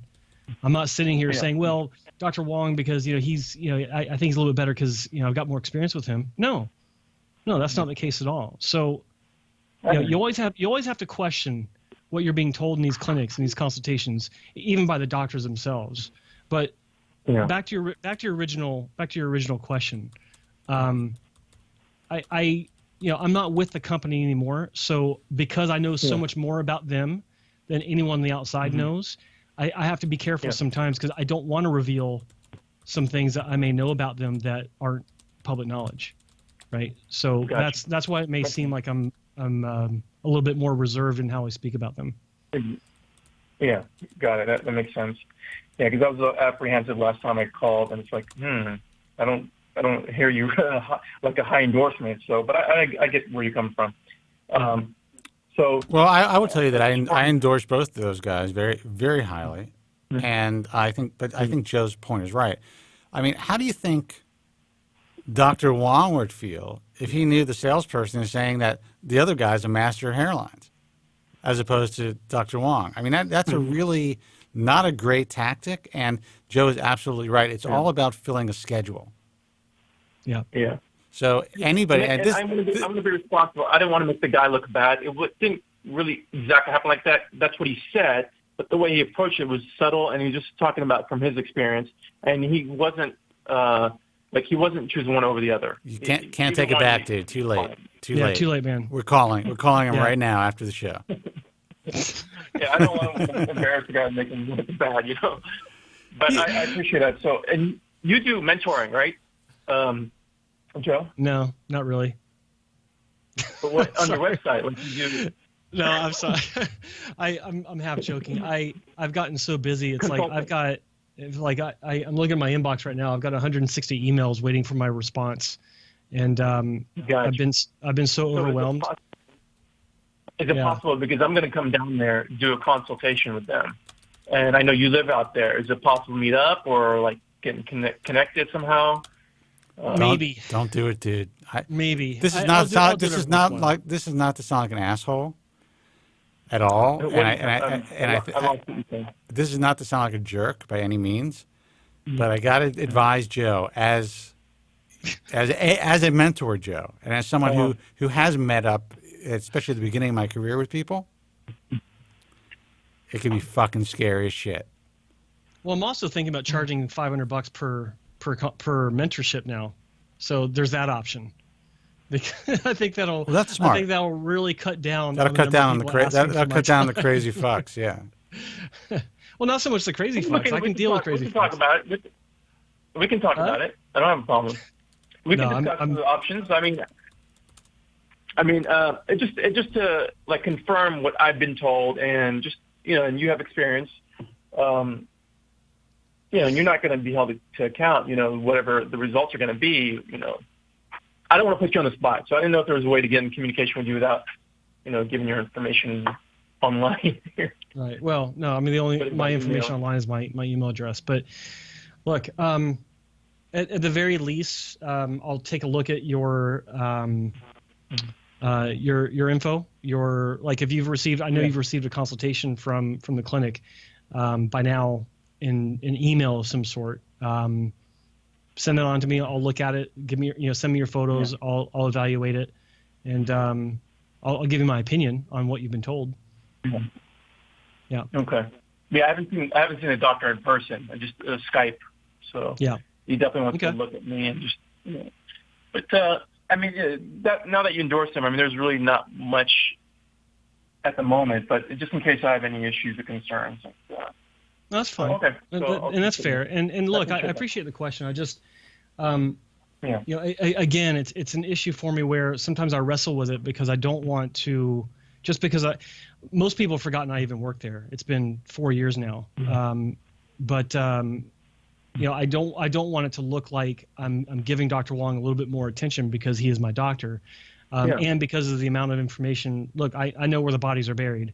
I know everything about the clinic, so I don't want anything to kind of bleed through that may or may not be something that they want me to discuss publicly, right? Yes. Okay. So just kind of minding my barriers here. Got it. I understand. Awesome. Well, I do have another question, but if you have the people waiting, sure, phone lines are backed up. We do have people waiting, but go ahead. Sure. I can always leave it for another call, so it's up to you, whatever works for you guys. Go ahead, man. It has to do with finasteride. So I was taking finasteride, and Unfortunately, I'm one of those who is having a side effect from it, the oral finasteride. And I even cut back and went down to 0.5 milligram, even 1/4 milligram. Just it's like it wasn't going away. The sexual side effects, it was an issue. And then I started taking topical finasteride. Side effects are not as intense. They're still there, but it's definitely not as aggressive as the oral finasteride. Okay. My worst case scenario, so that's my situation now. Worst case scenario, if I can discontinue finasteride altogether, what are my options other than continue losing hair and going bald and shaving it? Your options. Are there other options out there? If you stop taking finasteride, you have one option, and that is to go bald. Yeah. So that's it. Because without finasteride, your hair loss is going to kick in. You're not necessarily going to kick in. Yeah. It's going to accelerate, or it's going to look like it's going to accelerate because you're going to lose everything that you've held on to with the medication. Yeah. How long have you been taking it? Which one? Right now I'm taking topical, so about 6 months. Okay. And how long are you taking oral? Oral, I took it for, I'm going to say 6 months. Okay. So you got a year's worth of benefit. We have to assume benefit in addition to the side effects, but maintenance of your hair or maybe even some thickening of the hair. The day that you stop taking that medication, the countdown begins for the shed, and that is losing the hair that the medication has maintained or improved for you while you're on it, and that will happen. That will begin to happen within the first 6 months after you stop taking it, and could continue for another 6 months. It could be a year's worth of effluvium over time. What's it called? Effluvium? Effluvium is shedding. And that's exactly how it works. I mean, it's a treatment. It's not a cure. It's like you don't get a tooth replaced and then stop brushing your teeth, right? Gotcha. Toothpaste is a treatment, not a cure. So that's your option. Stop taking it, then you lose your hair, and that's it. There's really nothing else. So I was considering. What's that? Yeah. So I was considering stopping after I do my next surgery. I only have like a month or 2 month supply left. The topical. I was considering after the surgery going back to oral because of all the research I'm doing right now, oral seems to be the most potent, like the most effective. Well, you're also having the worst side effects on oral. I'm going to try. Are they something you can live with? I think I can. I'm willing to give it another shot and start. I'm told, from my understanding, I don't have to take a full milligram for it to be effective, from my understanding. I don't know. Okay, let me stop you there. Okay, so now you're starting to venture into experimentation, and based on what you've been hearing, what you've been reading. Okay, I'm going to put it to you like this: I'm not a doctor. Yeah. I don't play one on TV. But I'm going to tell you that the moment you start experimenting, the moment you start, doing what if this and what if that, that's when you lose. Okay, you're talking about doing another surgery. So here's my advice for you: don't have surgery until you get this medication issue worked out. Find which works best for you. Is it the pill or is it the topical? Whichever one it is, stick with it. Do not change things out. Some of the most miserable patients I've ever met were the ones that had a surgery and then decided to fuck around with their shit afterwards, 3-4 months afterwards, and then they had big sheds, and they had all the depression because they don't know what's going on. Why am I losing all this hair? They didn't put 2 and 2 together and realize that they stopped taking dutasteride 10 milligrams every 5 hours, and they added Rogaine, and they pulled in this laser. They don't know what's going on because they're not thinking this through. This is the long. You got to look at this as a long game, not a short game. Okay, so you start messing around with this stuff, and then you get a hair transplant, or you get a hair transplant, and then you start messing around with trying to find the right balance. you don't know what the hell's going to work because the result from your hair transplant's coming in, and you don't know if it's from the medication switch. You start losing a lot of hair. You don't know if it's because of shock loss from the surgery or if it's from this switching around of medications. And don't do that. Find what works and stick with it for a year and then have surgery if you're going to have surgery. Don't rush this. It's not something you want to have a lot of overlap with, because when you do that, you lose perspective. You got to be able to understand what it is that's going on before you add to it or subtract from it. So if I were to choose to use finasteride, oral finasteride, and I'm going to use ProScar this time. I'm going to use the non-generic brand. Okay. So I'm going to use the name brand this time, and because of I'm hearing it might be more clean, like more. Well, it's consistent, right? I mean, generics are fine if you get the right one, but the question is, what's the right one? And you know, there are a lot of that's a whole different discussion. But you've decided to go on ProScar. I was watching the other day about like Tuva and stuff like that. So I was thinking about taking ProScar, starting with 1 milligram, and keep roughly, because you got to cut the pill, so roughly 1 milligram or roughly 1.25, and then the way Dr. Wong will recommend it is Monday, Wednesday, Friday. That's the way he usually writes his scripts. Wait, you're talking about it comes in 5 milligrams? That's the only way that ProScar comes is 5 milligrams. Oh, I did not know that. Okay. Yeah, see, you need to understand the basics. Propecia is a 1 milligram dose of finasteride. That's what was approved for hair loss, and ProScar is 5 milligrams for benign prostate hyperplasia. So divide it. So cut it into 3, and you Monday, Wednesday, and Friday. Well, that's the way that he prescribes it. It's up to you if that's what you want to do. The way I look at it is, I think that. I'm sorry? So 5 milligrams per week. No. I'm sorry. I had to do that. Guys, you're fucking killing me here. I'm falling asleep. Well, jump in. No, look, here's the thing, okay? You need to learn about ProScar. You need to learn about Propecia, what the differences are. Dr. Wong will recommend that you take a quarter tablet, which is 1.25, Monday, Wednesday, Friday. That's good enough. In his view, I don't dispute that because that's the way I was on it for many years. But you had side effects, so much to where you switched to the topical. You're still having side effects, just not as much. So the question is, did you have major side effects on, like, were they really severe on the pill form? And if so, why do you want to go back on it? Like, obviously they weren't, or I guess I have to assume they weren't so bad to where you can't deal with it to save your hair. Is that right? I think part of it was I was taking 1 milligram per day. No, I was taking 1.25 milligrams per day because I was doing the 5 milligram version, cutting it into 4. Yeah. So I was taking that much per day, and I eventually went down to 1 milligram and cut that in half. But I was having side effects, but I think some of it might have been psychological. Because I started getting afraid, you know. So what you should do?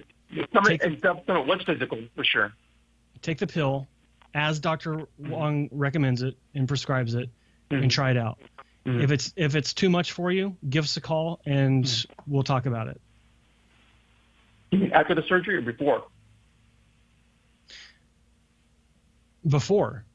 Okay, so here's the thing. Okay, so he's going to write a prescription for you if you want it for ProScar, but because you're in Arizona, he's in Canada, I don't know if you'll be able to get it from him. So find someone locally that can get you a prescription for it and start it as soon as you can, so you can start that routine and find the balance that works for you, but don't rush into surgery until you nail down what your routine is going to be with this medication. This is the fundamental. This is the baseline, your foundation that everything else will be built on. Okay.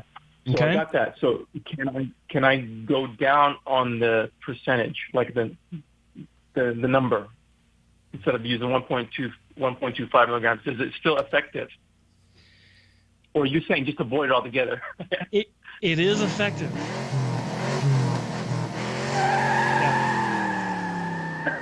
I need see. This is what's not coming across clearly. I understand what you're saying. Okay, stop. Listen. Okay, I'm going to say this once. Listen to Dr. Wong. Mm-hmm. Take it the way that he recommends it. Okay, and if you can't get it from him, then go locally and get your supply, and work it out. Do your quarter pill or whatever Dr. Wong recommends, and get used to it. See if that works for you. If it doesn't work for you, if it's too much for you, call us back. And you know what? I am joking around. I know this is a very important question. I got it. He's saying just start. No, but this is your life, and I understand that. So I just want to let you know. I'm just, I'm doing a show here, so I'm trying to keep things a little fun, a little light. But should have taken another call. No. But I just want to see why I need to charge $500 for But I just want to let you know that I totally understand where you're coming from, and I would be exactly the way that you are as far as my concerns, my questions, trying to get every last fucking ounce of blood from us. I'd be doing exactly what you're doing. Good. All right, man. Why I want to stop topical. I want to stop topical because it's not easy to apply. You got to wet your hair. You got to spread it around properly. You got to make sure you distribute it evenly. You don't know if you're missing any spots. I mean, it takes a lot more work than just popping a pill in your mouth.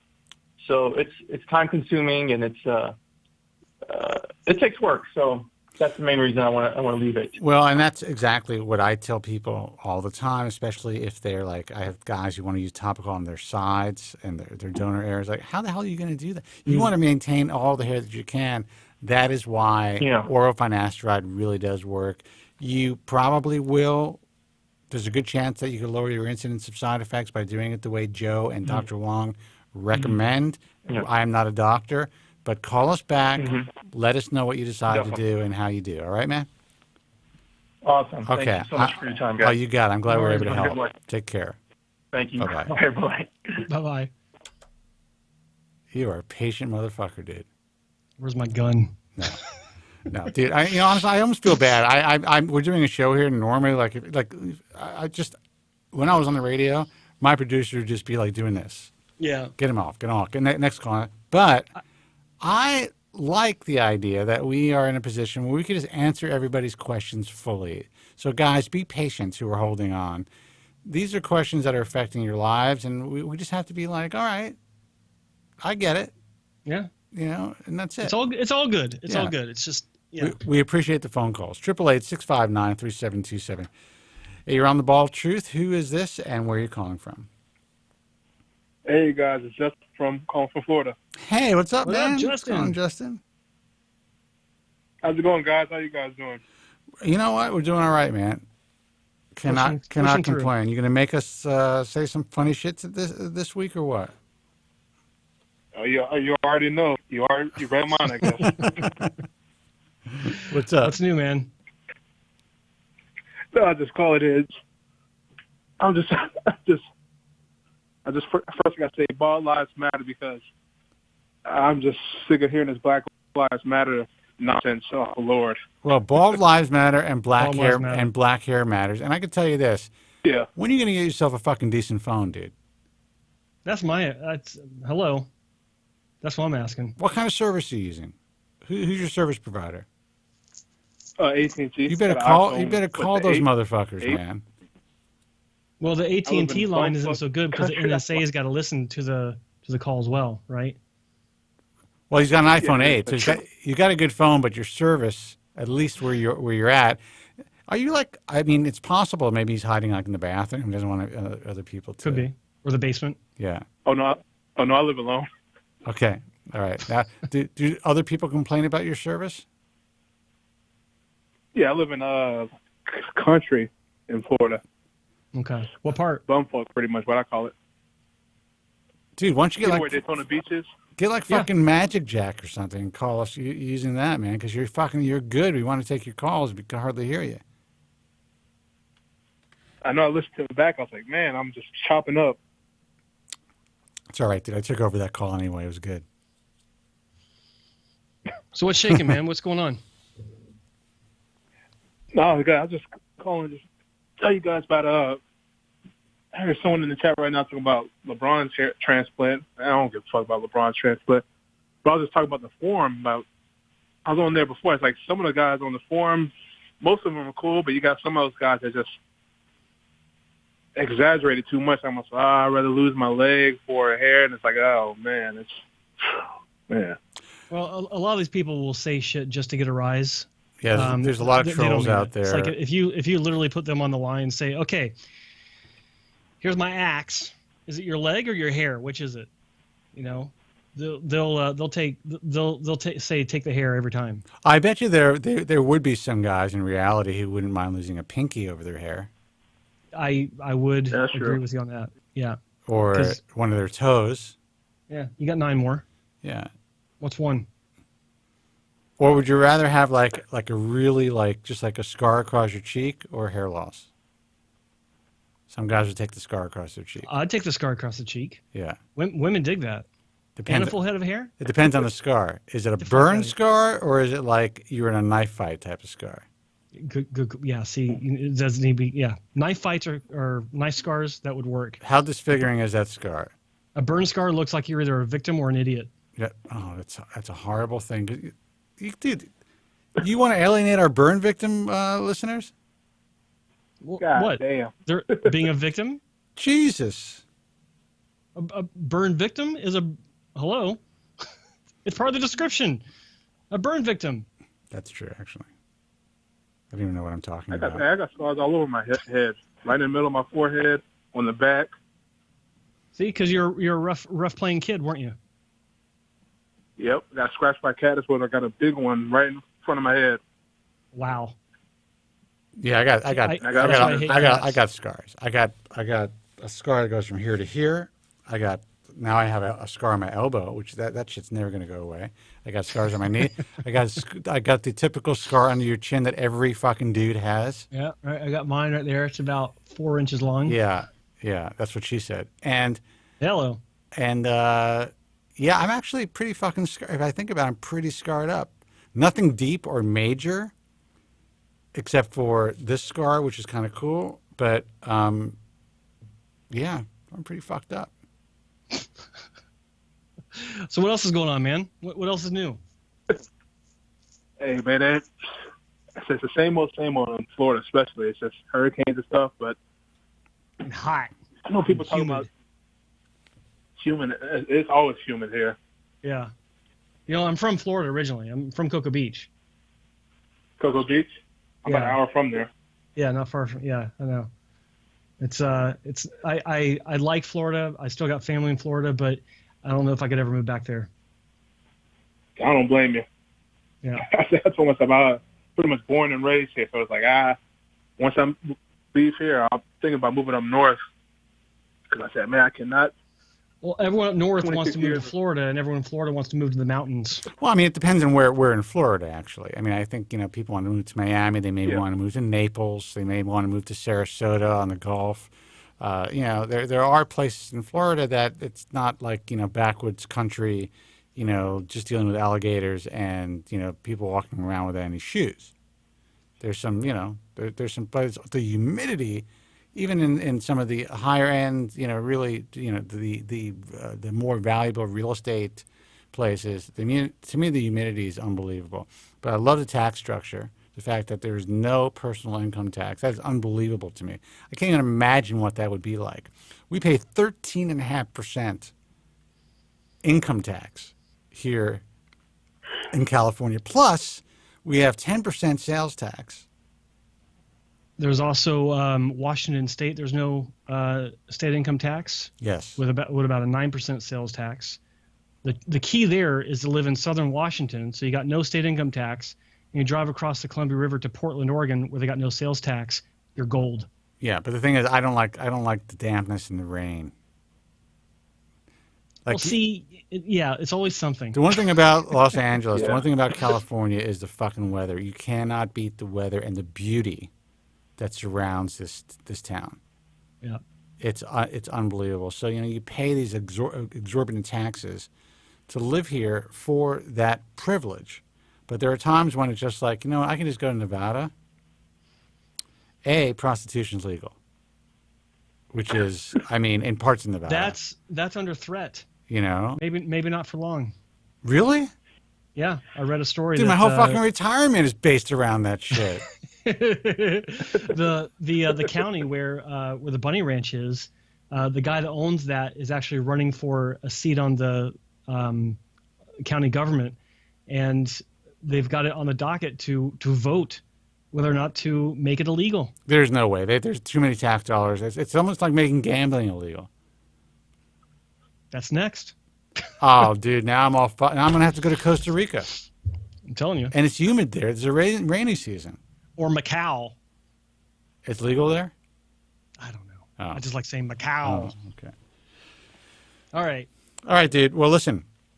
Anything else? Anything else happening with you in your life?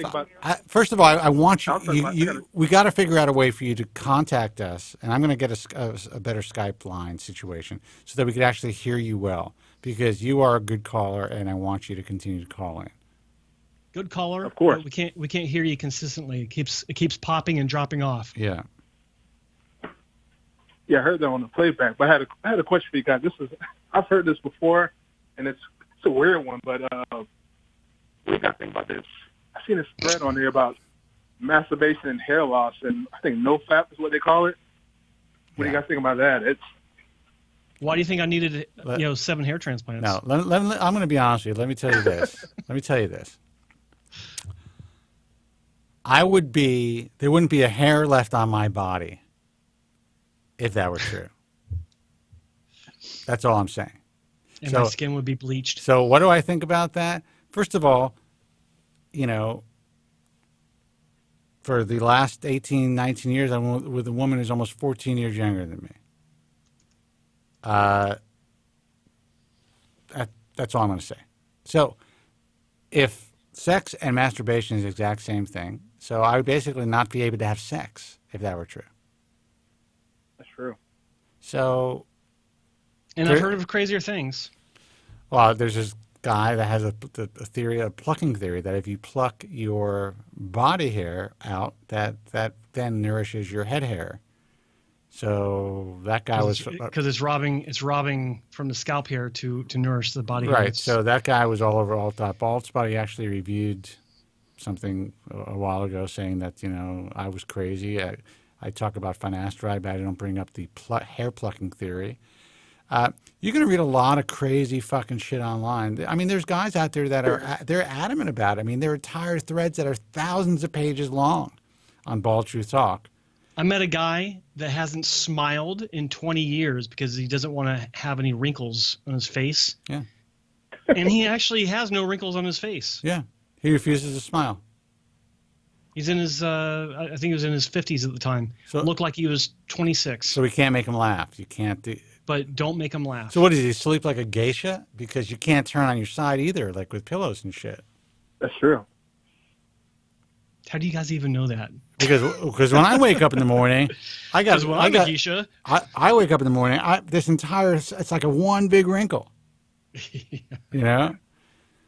So breathing in the pillow. Yeah. Yeah. You know what I realize as an older person now, as a guy's 53 years old, while you can't necessarily see them as clearly on camera, even though we're in HD, and Joe has always said that I've had, compliments my skin in person, and I do have pretty good skin, I guess. I have plenty of wrinkles, and I have to say that for me... I love your skin. It's so soft and supple. And I appreciate that, Joe. But for me, I have to say that I really believe that it adds character to a dude's face, and I think that there's, when I meet with somebody, if I do business with somebody, just that added wisdom, to me is something it's important. I actually think that's attractive to a lot of women. Not every woman, but I only really like women with daddy issues anyway. There's that. So to me, wrinkles is not a big deal. But I mean, tell that to me in 20 years. I don't know. I could be a fucking prune, and just be a mess. But listen, dude, we're gonna let you go, man. And listen, bald lives matter. Black hair matters. for sure. You know, I was thinking about putting out a hashtag on Twitter, and then I was like, what would the repercussions of that be, man? Exposure, publicity. Lord. What would the Black Lives Matter movement do if I put Black Hair Matters? Or would it be put a hit on you? Would it be okay if a black dude puts hashtag Black Hair Matters with his image? Yeah, I did that before. Bachatero Lion says, "Just say I said it first, Spencer." Yeah, no, because here's the thing. I mean, you call in, you're talking about how this whole, like it's like gay black dudes on a down low. You're talking about this whole hairline situation, where I had no clue. Billy Scotty says if you can get Trump to tweet "Black Hair Matters," you're rich. Oh yeah, listen, I'm telling you, Sister Joe, I'm telling you guys, it's a huge deal. If you're a black guy, you go on the street anywhere, a black guy in the store would judge you on your hairline. If your hairline is fucked up, that's the first thing you're gonna notice. It's insane. It's like that's the first thing that someone knows. They're even going to tell you. They're going to say, "Damn, bro, your hairline's fucked up." Yeah. Was that in front of everyone? Was that your imitation of a black person, Joe? Because that is fucking racist. Bacatero Lion, what do you think? I'm just kidding. Hey, I think I'm a racist shit. Dude, you know what? I want people. Why can't people just have fun? Why can't people just say things? Why can't people? Why does everything have to be so fucking politically incorrect? This is politically correct when, there are stereotypes. That's what they're there for. I know that black comedians can have no problem, speaking about or kind of doing a white guy's voice, but if it's the other way around, there may be an eyebrow raised, or if there's not an eyebrow raised, comedians are scared shitless to do it because they don't want to have to deal with the fallout, which I understand. The backlash, yep. Yeah, but I mean, Jesus Christ, let's just have fucking fun again. If a kid sucks, we live in a sensitive world. If a kid sucks at baseball, he's got to learn early that he's not going to make the fucking team. And if you come in second place, there's no trophy, motherfuckers. That's it. That's not the way the world works. There's no, you don't learn anything by participating.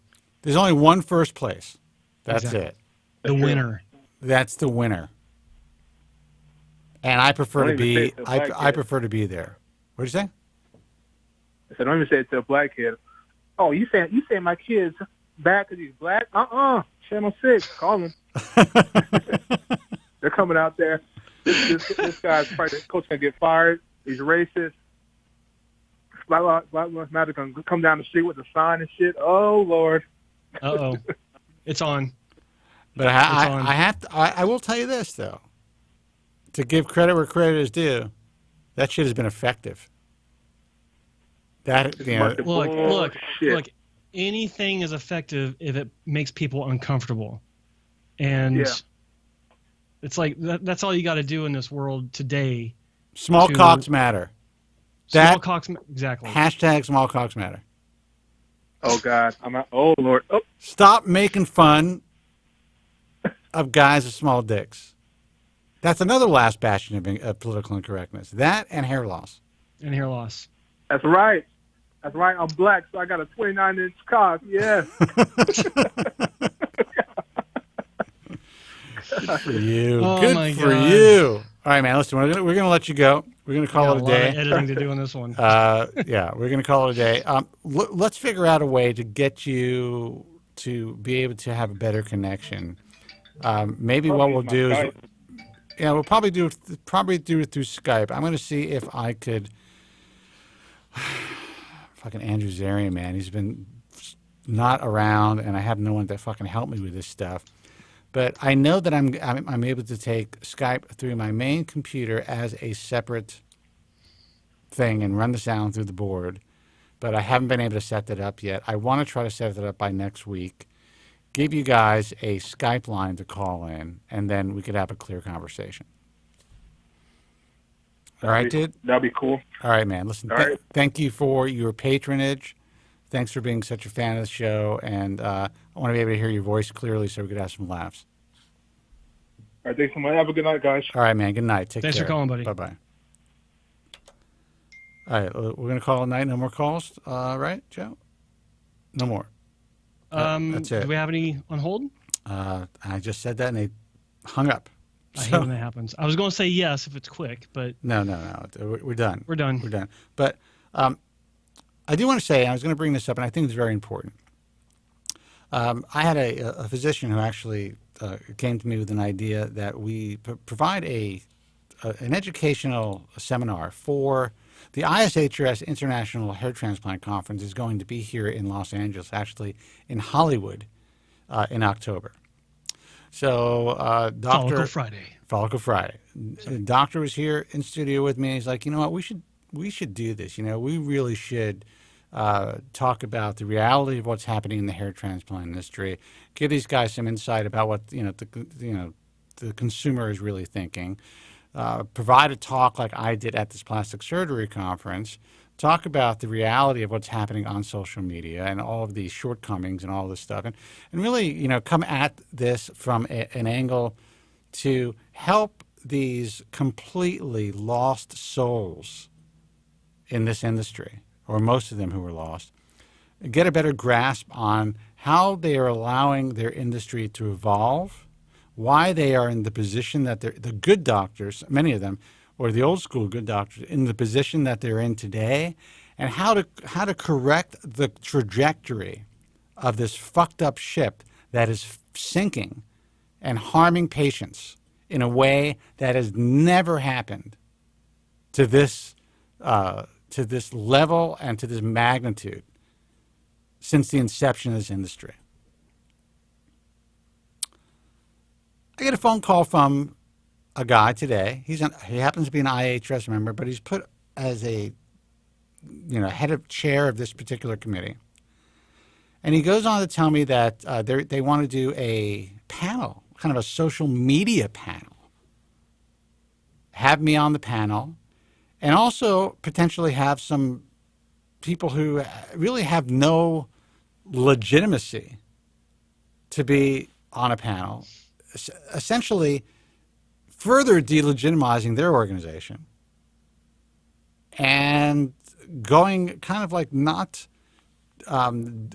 providing their membership with what they really need in order to improve their ranks, in order to improve their field, in order to improve the lives of their patients.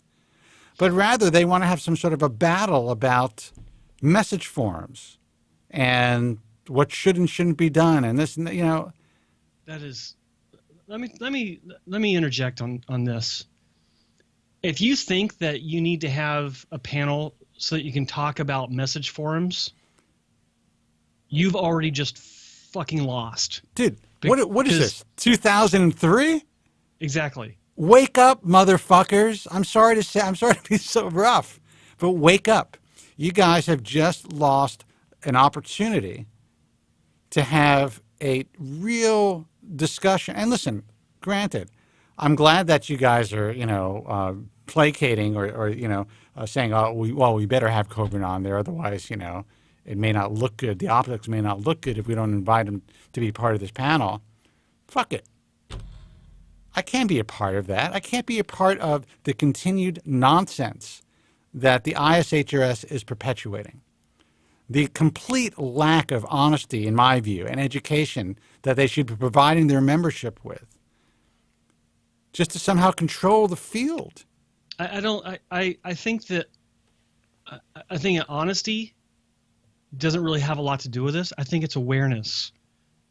I think that a lot of these people just don't understand the bigger picture when it comes to where their clinics are in the greater scheme of things, and why they aren't as busy as they were 5, 6, 7 years ago, and what's going to happen, what is happening or has happened to the market, to the industry at large. And it's this exact lack of understanding and lack of awareness that has allowed this monster to continue to grow.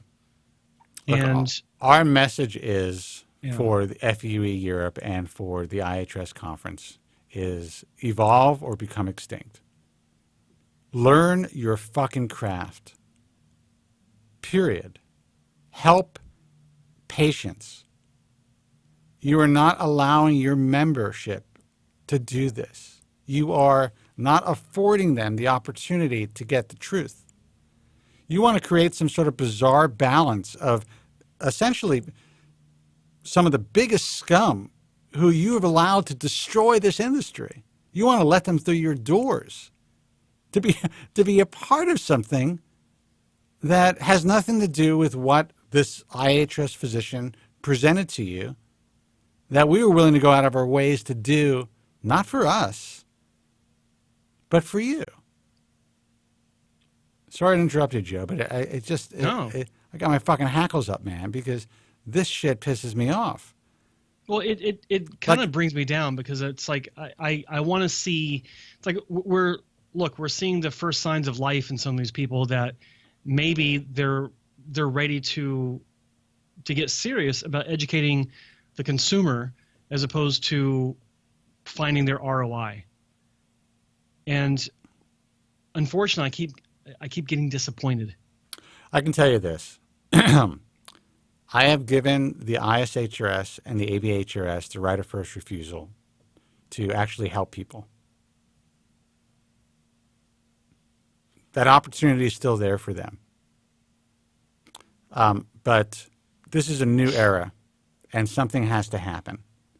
And I'm in a position to make that happen. We are in a position to make that happen. And it's essentially evolve or become extinct. And this isn't this isn't a threat. This is like a reality of, if you do not really want to evolve, you're in a position, in my view, or taking a position that is harmful to the consumer. Forget about harmful to your practices, because you will become irrelevant. You are harming the consumer. The organization as a whole, in my view, is allowing this harm to occur. They are completely impotent, and they will not do what I would consider to be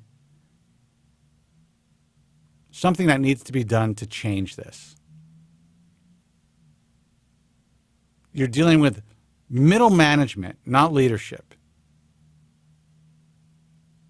Rant over. I like it. Follicle Friday. Follicle Friday. You want to take one more call or no? Let's do it. All right. Last call, guy. This is the Bald Truth. Welcome. You're on the air. Who's this? Make it count. This is William in Santa Barbara. William, welcome, man. How are you? Hello, William. Thanks. How's it going, guys? We're hanging, man. I came in late, but I had to call you guys.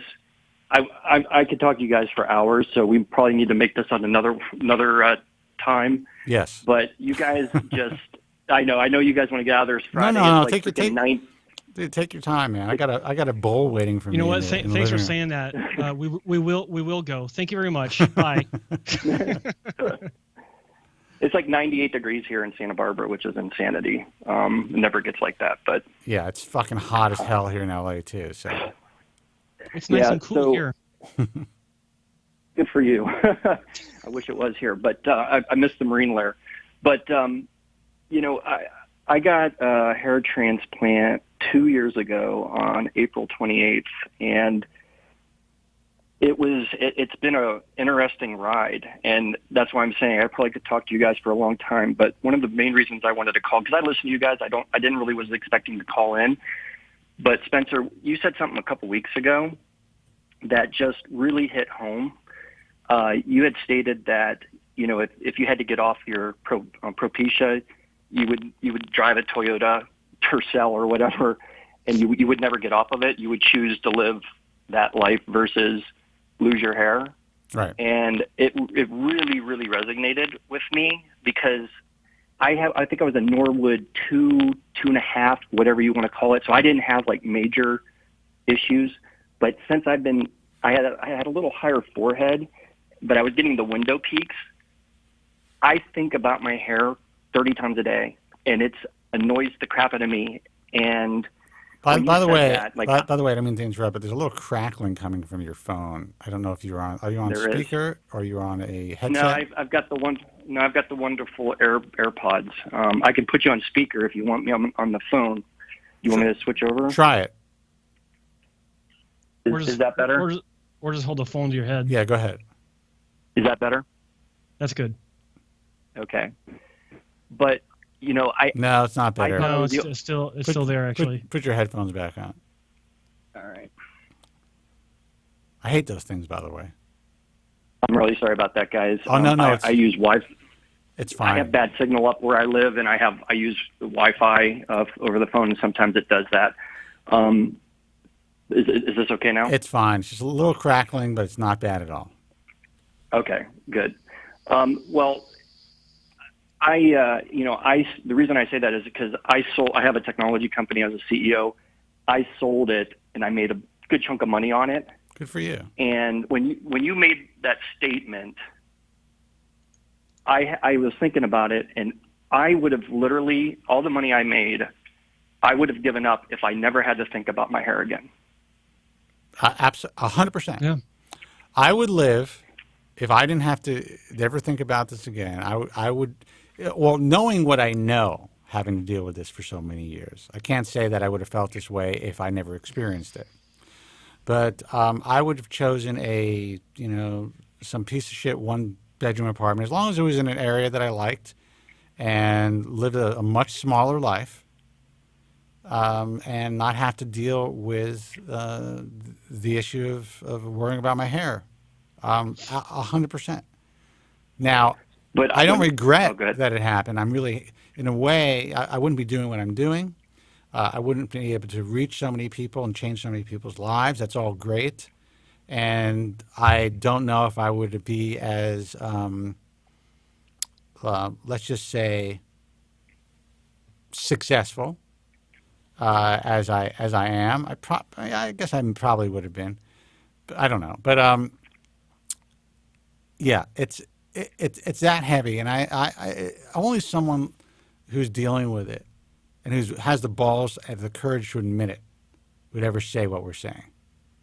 Yeah. And that's few and far between. I know, and that just resonated with me when you said that, and I was thinking about it, and I say that without even blinking. It's affected my life that much. And if you saw my hair, I got actually a really good job, and it's 2 years now. But I still, like, if people think they're going to get a hair transplant and never look in the mirror again, even if it's the best hair transplant, it's not going to happen if it bugs you that much. I still look continuously and be like, oh, I wish this was better or whatever. It's not that's what people need to understand. And that's an honest message, man. And but there's also different levels of being preoccupied with shit. And I'm at probably the same level that you are. And there are guys like, I would say, Warren's I think a good example. He had not a great experience, but good enough where he had a hair transplant. It wasn't perfect, but it doesn't look unnatural. And he wears Topic, and he lives his life, and he still thinks about it. He calls the show, but he seems like he's pretty much come to terms with things. Mm-hmm. Whereas if I had a hair transplant that didn't work out completely, I'd be fucked up. Yeah. I wouldn't be able to handle it as well as Warren. And Warren didn't have a terrible job. Warren's hair looks natural. Yeah. But, so like I am the guy that when people meet me, I wear my hair longer so that I can comb over some of the areas and wear Topic, whatever, hairspray, a derm match. And for my contemporaries, most people, my hair looks a lot more gray in person. So when it has that coloring also, they're not looking at it as closely. They don't think there's anything going on because my hair, I have so much of it in their eyes, and it's also gray. So I feel very fortunate, but I'm still not. I'm pretty comfortable in my own skin because I could talk about it, and I think that affords me that comfort. But I'm still obsessive before I go out of the house.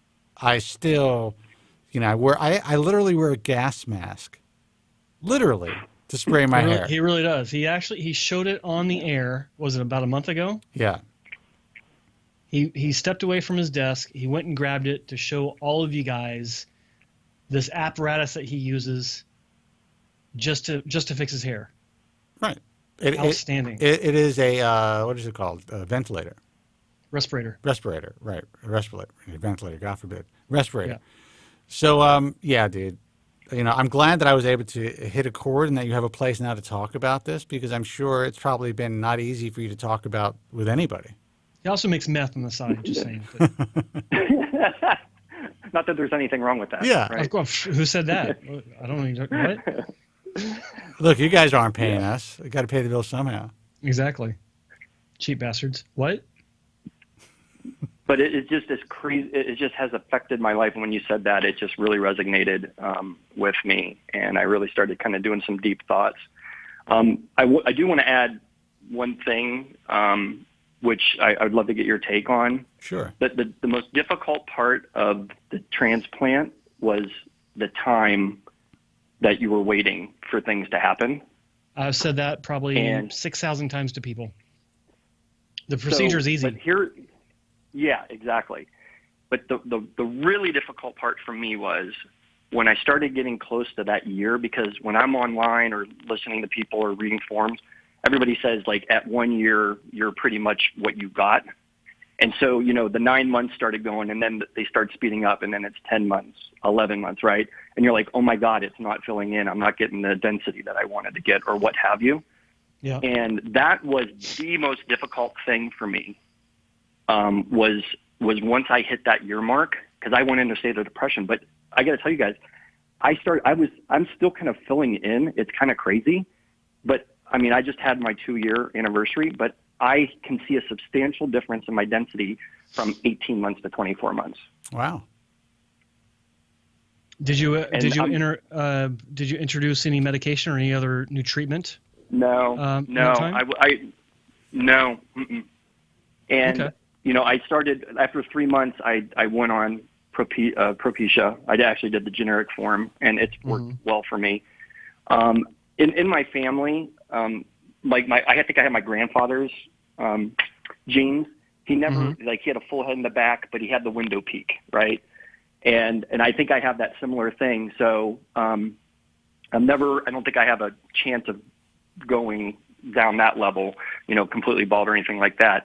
But it was just crazy that it took me almost 2 years to really fill in. And that I was more depressed after the year than before I got the transplant, because I thought that was it. And you so stuck, that's yeah. I thought I was stuck, and they're like, oh my God, what did I do? I'm not happy with it. I spent all this time, and I'll tell you, man, it's not an easy thing. People think you're going to go in and you see these commercials and, you know, 9 months and you're this new guy hanging out with all the chicks, right? It's not like that, man. It is a difficult roller coaster psychological ride, and you don't understand it until you actually go through it. I had this exact conversation today with representative from a device maker, because a few days ago I had seen some of the marketing that they had put out on social media, and yeah, I heard you talking about that. I made a comment criticizing the tact on the marketing that they chose, and what I liked about the response was that it wasn't defensive at all. The person that made the post actually said, you know what, thank you for that. I'd love to talk to you. And she PM'd me her phone number, her cell number, so we could talk. We wound up talking today at her office, and we had this discussion about how hair restoration is marketed. And I expressed to her my concerns, my observations over the years of what's being done today and what should be done today, and my honest feelings on how, you know, the firm, the device maker, whomever it is that takes this tact that I feel is a better tact, they will win the game, and that is marketing through the truth. If you tell people this isn't an overnight fix, if you tell people that there's a chance you won't be happy, and this is why, these are the things that can happen. If you tell people that at 9 months you may be biting your nails off because you don't think you got your final result. In the long run, I think that will benefit clinics and the industry far more than, hey, Follicle Friday, come on in, we'll get some sort of deal or whatever horseshit that you see out there today. There's a Facebook ad that they're still running the post 4th of July sale, $1,000 off. Come in and get this coupon. Only 17 left. Shit like that. If you have a hair transplant on a Groupon, oh my God. All I can tell you is this, man. What Joe's saying is right. I will give this company a lot of credit, actually. There's a couple of smaller footprint, expensive devices that are being sold, and one much bigger footprint device that's being sold. Out of the 3 main companies, this particular company seems to be, in my view, the most open to potentially doing things the right way. And there's also, I'm not going to get into specifics, but they're already doing some things that I think are really good for the consumer. And I will be specific. One of those things is that they are not charging physicians a per attempt or per graft fee. So physicians are not essentially partnering with these companies, and that savings could either be passed on to the consumer or it could be put into the infrastructure of the practice to make that a better run better oiled machine, so that they could have the best technicians, the best PAs, and really, develop something that's a real hair transplant practice. When a doctor, and I'm going off on a tangent, but when a doctor is mentally forced to pay $2,000 or $3,000 for every procedure they perform to the companies that they're working with, or whatever device they buy, at least according to those who work in the industry, or in Undercover Tech, for instance, did a segment on this, they are more prone to cut corners because they want to get that money back. They don't want to lose any more money. So they're also more prone to charge the patient more, at least according to this person. And in her, practicing in the way that she does, she has stated clearly that doctors are cutting corners solely based on the fact that they believe they are losing this much money every time they turn on that machine. Yeah. So, anyway, the conversation that Joe had, I think, was a very important conversation. I think it opened up a lot of doors. But I also really do think it speaks to the reality of trying. There's no, and Joe, I don't mean to sound, I'm not saying you sound Pollyannish, but there's no company out there that's going to market their brand the way that you believe they should fully market it. However, no, of course not. However, they're not going to have a before and after picture saying that in big letters, this probably won't be you. This isn't typical. This is the best case scenario you could possibly hope for. This is painful. This is going to take a year. None of that's going to be out there. Oh, I know.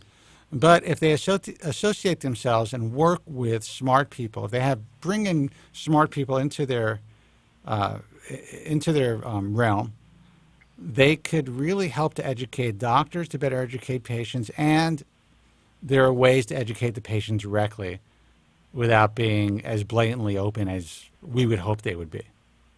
Oh, of course. And I think that, even if they can't take those steps, associating with others that do take those steps is a big step in the right direction in general. So I have no illusions of what's going to happen.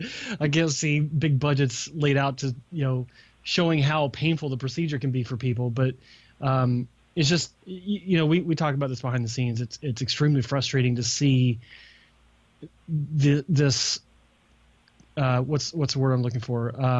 Pandering to the patients with marketing that would be fit for, a spa of some sort. And it's just getting old. I get tired of it. I can tell you that after my conversation today, after providing this opportunity, after having one of the best, a really world-renowned surgeon who wanted to actually develop not just a talk, but what is it called? A section of the meeting. What is that called? I don't know, but he wanted to do a lunch thing, and he wanted to do just this really empowering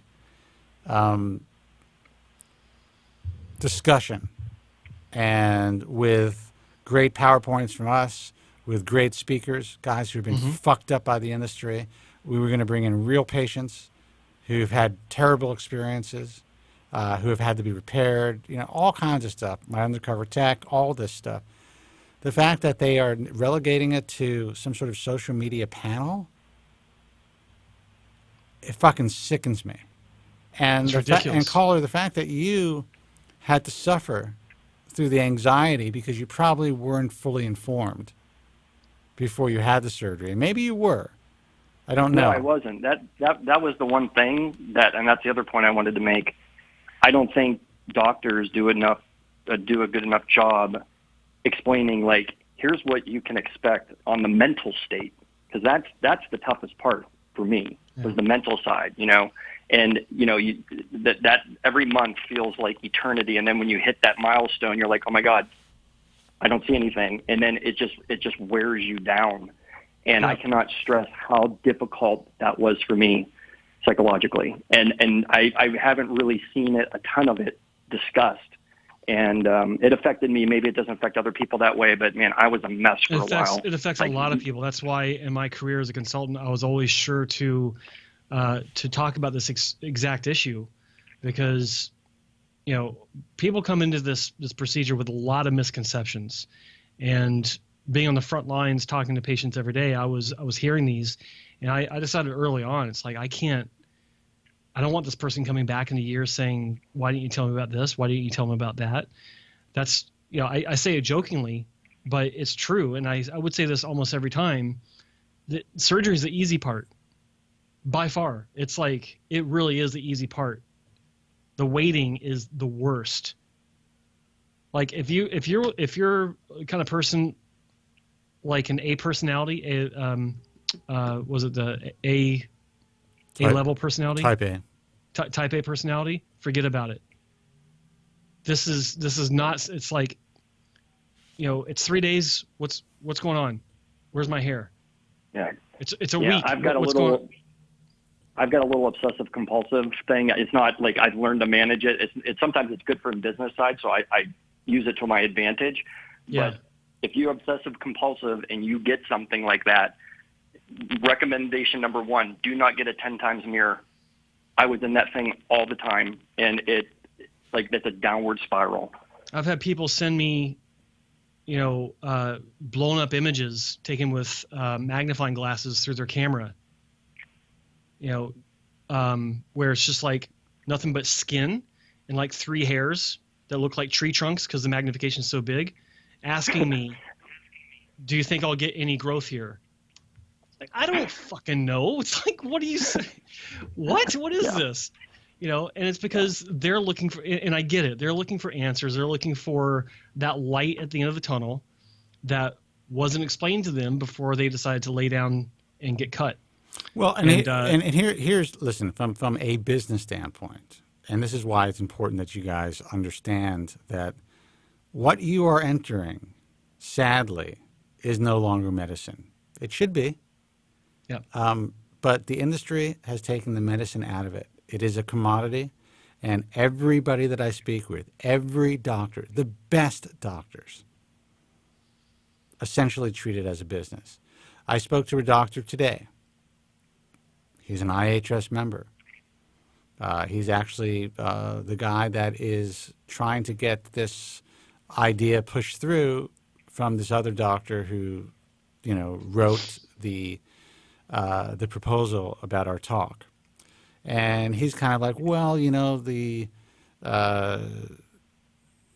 board of governors, this and that, they want something more balanced. And, I'm trying to push it through the way that you want it, but maybe, you can compromise. We can do this, we can do that. Jeez, I keep losing my train of thought, dude. But I'm hoping, if I could find this point, the point is,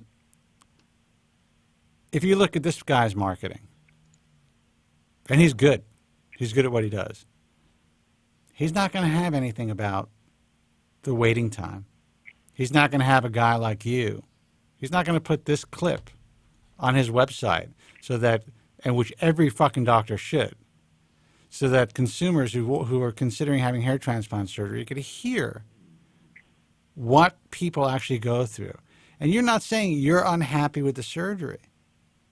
Not at all. No, I'm glad I did it, but I didn't know what the heck I was getting into, and I felt it was like it was me against the world, and I wasn't listening to you guys when that happened.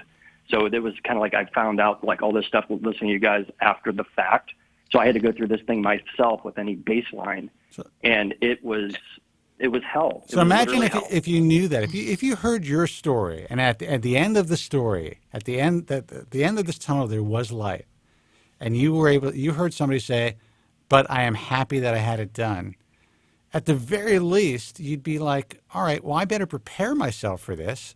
Exactly. And imagine the angst, the anxiety, all the stuff that you would have been relieved of, you just would have been saved from, just by being fully informed. You still would have pulled that trigger. These doctors still would have made their $20,000 or whatever you paid for that surgery. But you wouldn't have had to go through that anxiety for a year and a half. You wouldn't have had to go through that fucking depression. That is what these motherfuckers do not understand. And you know what? I speak very frankly about this. I also speak frankly about the fact that doctors who are a part of my organization pay me a monthly screening fee, which is considered to be significant. But anyone who does that, who's part of what I do, has to know that I'm going to be talking about the truth. And if they don't support the truth, then get out. Then I can't support them. So when you look at that list of doctors at the IHRS, besides knowing that these guys are the most competent, some of the most competent doctors in the field, none of them are perfect. And they all have unhappy patients. But the one thing that they all have in common is that they're not afraid to support this message.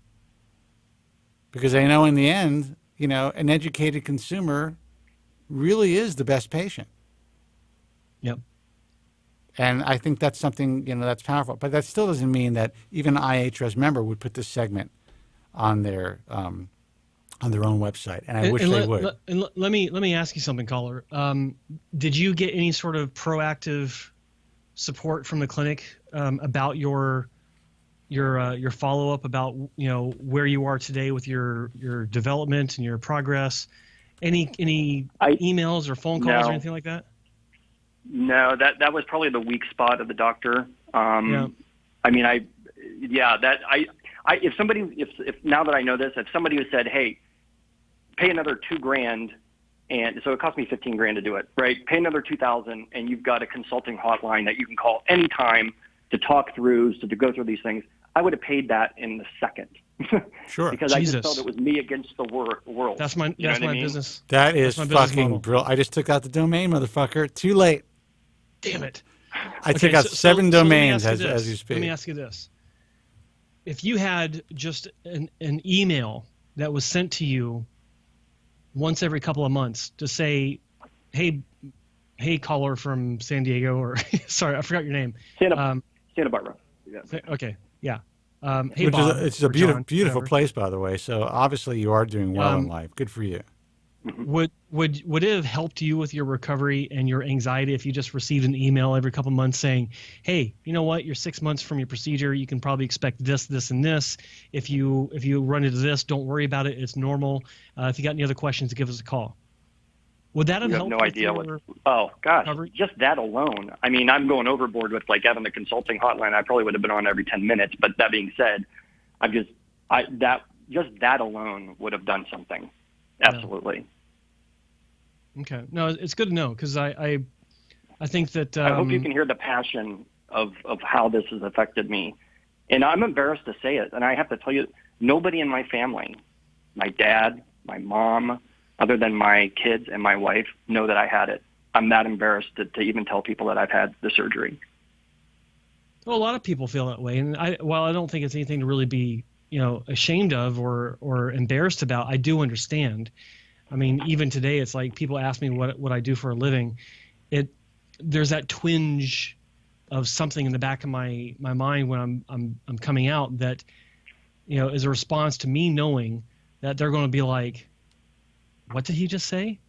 He does what for a living? Yeah. Well, the only thing that bothers me is that they don't look at my hair at all when I'm talking to them normally. Yeah. Then But once you mention the hair, as soon as I mention the hair thing, everything it goes changes. right up to my hairline. Yeah. I'm just like, I'm right with you, man. I know what that. I call them out on it. I'm like, I have too. Look, you could touch it if you'd like. I'll show you the paint job. There's a lot of hairspray on it though, so it's not going to move. Don't mess it up. But you got to sign this disclaimer first. Yeah. But, especially women. They just like, they don't fucking, and then they're like, what do you like work? It's like, what do you do? Something like the hair club does or Bosley? This is what's part of the fabric of our culture. Yeah. And look, man, I'm glad that you found us now. I wish you would have found us before. And really, it's my goal. I say this all the time, and I don't say this lightly. And I don't say this to just be like, oh, yeah, I'm a fucking rich motherfucker, and I can do whatever I want and live the way I want. I was going to retire this year. I was my plan, and I've planned this for a long time, and I've worked, I have a financial advisor, and I've invested, and I've saved, and I've worked my fucking balls off, and I'm only 53 years old, but I was like, you know what? This industry is so fucked up. I don't even like dealing with anybody in this fucking place anymore. There's such scumbags that you have to deal with online. These guys, these website owners and the doctors themselves and all this stuff in some cases. I was just like, you know what? Fuck it. I'm just going to get out of here. I'm going to, go someplace, maybe go to, like I was telling Joe, Costa Rica or some shit place like that, maybe get a little bar, just to do something fun. And just fucking relax, bring in a little extra income, maybe do some consulting for $200,000 a year, but not really work. And then Joe came to me with his YouTube stuff, showing me all this stuff. It was you have Joe to thank for this show continuing, because I was like, I was going to pull the fucking plug, and I'm like, you know what? This is insane. The optics are too fucking good to turn this away. There's too much money that's left on the table to walk away from this, because it's like, honestly, it's like taking candy from a baby, because sadly, there's nothing really good going on out there. It's so fucking bad. So, it's getting worse. And it's getting worse.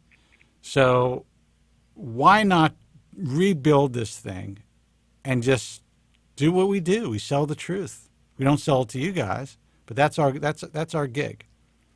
And I'm glad that I'm back, because I'm noticing that, the calls that we're getting, or I'm glad that I'm continued. The calls that we're getting, people like you who are finding us for the first time, being able to talk about an issue that they've never been able to talk about. You can't even talk about it with your parents. Letting fucking doctors know, and the fucking ISHRS, who I'm so disappointed by, again, and with, Follicle I should Friday. say. Yeah. Let them know and hear your experience. And this is the experience of a happy patient. So in their mind, you are one of the satisfied patients. But all of this last 2 years, that means nothing to them. Actually, if it was a Neograft procedure, he'd be one of the 96%. Right. Even though it's... I would love to help you guys out. I don't know how I can, just with my experience. Because I agree with you, man. It's nasty out there, and people are just not educated. And it messes up people's lives, because it's one of those where you always think you have hope, right? So you can see it slowly going away, and you're like, oh, I can just do the procedure down the road. Then you finally get to that thing, and then you have it, and it's not what you expected. You want to talk about depression. It's amazing. Well, you know what? Maybe you can. I mean, this is a really good segment that I'm going to. And I'm always promising to get the podcast up and all that stuff. And again, like I said, I was kind of winding my way down. Now I got to ramp it back up to get all the work done. But I'm going to do it, and I'm going to cut this up into a segment. But maybe there's a time, and you can write Joe directly, and where we would record another segment with you to talk about your experience and kind of get you on a better phone. And I would love to do that, and I'd love to kind of get my thoughts about it, because I read your book like 20 years ago, and it was funny. Jesus. I was actually moving. Yeah. I found your book stashed in a box up in my attic. Wow. And I just kind of chuckled. Yeah. Yeah. But I would love to get my thoughts down and just kind of go through what really affected me. And if I can help other guys with that, I would just love to do that. Well, you know what? I normally would do these interview type of things by myself, but I think that would be great if me and Joe can do this together. You got to have Joe. There is no show if there's no Joe, right? 100%. That's the truth. No Joe. No Joe, no show.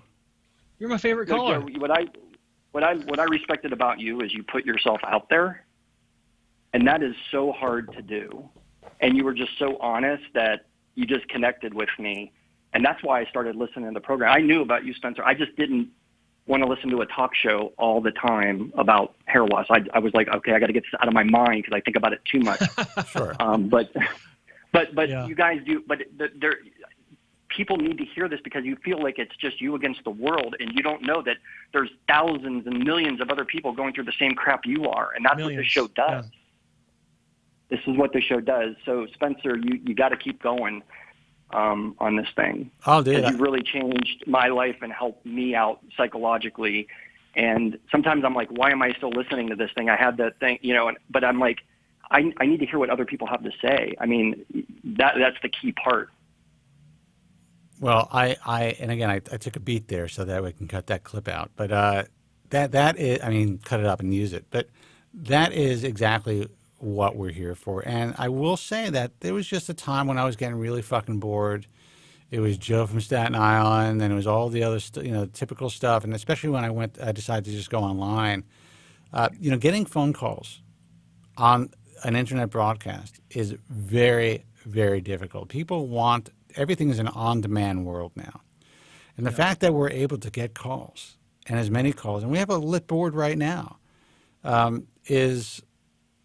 it really speaks to I think the importance of what this is, and that motivates me. So if you guys want to continue to see the show and, be a part of this community, just keep calling in. Because as long as you guys keep calling in, I'll keep doing it.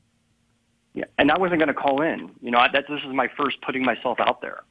But after you said that thing in the Toyota, that just resonated with me. And I'm like, you know what? I would just give up all my money if I didn't have to think about it. If I had a full head of hair and I didn't have to think about it, because it just every day. What we said earlier is a lot of guys don't realize that there are millions of others that feel just like them. While you're even saying this, some guys in the chat room, Warren and Twan, Warren says, feels like he's speaking my thoughts exactly, and Twanvo says mine too. So, that's just more validation. It's like so many guys go through this. They don't have an outlet that they can share. They don't have a resource that they can go to hear and read about others with the same issues in an intimate setting like this. It's one thing to read about it on a board or something or on someone's blog, but to be able to hear, I mean, you're very articulate, you speak well, and you're able to get your feelings and your observations across very coherently, eloquently, lucid. Yeah, very lucid, and I think it's. And that's why he's living in Santa Barbara, and he sold his fucking company. Yeah, his CEO. Yeah, exactly. So, so I appreciate your call and I appreciate your comments. I'd love to be involved with an interview where we can talk more about this, so we can set that up. Dude, do I have to replay it? There is no show without Joe. Well, I've already got that clip cut. Yeah. So, it's fun. It's funny. Hey Joe, yeah. I expect my check in a week. Shut up! You weren't supposed to say that. Damn it! Blew it, man. It's funny. If I actually had a producer here, if I wasn't running everything myself, one of their jobs would be to have everything that seemed like a soundbite automatically recorded into the 360 so that it could be played back automatically, which is what I used to be able to do.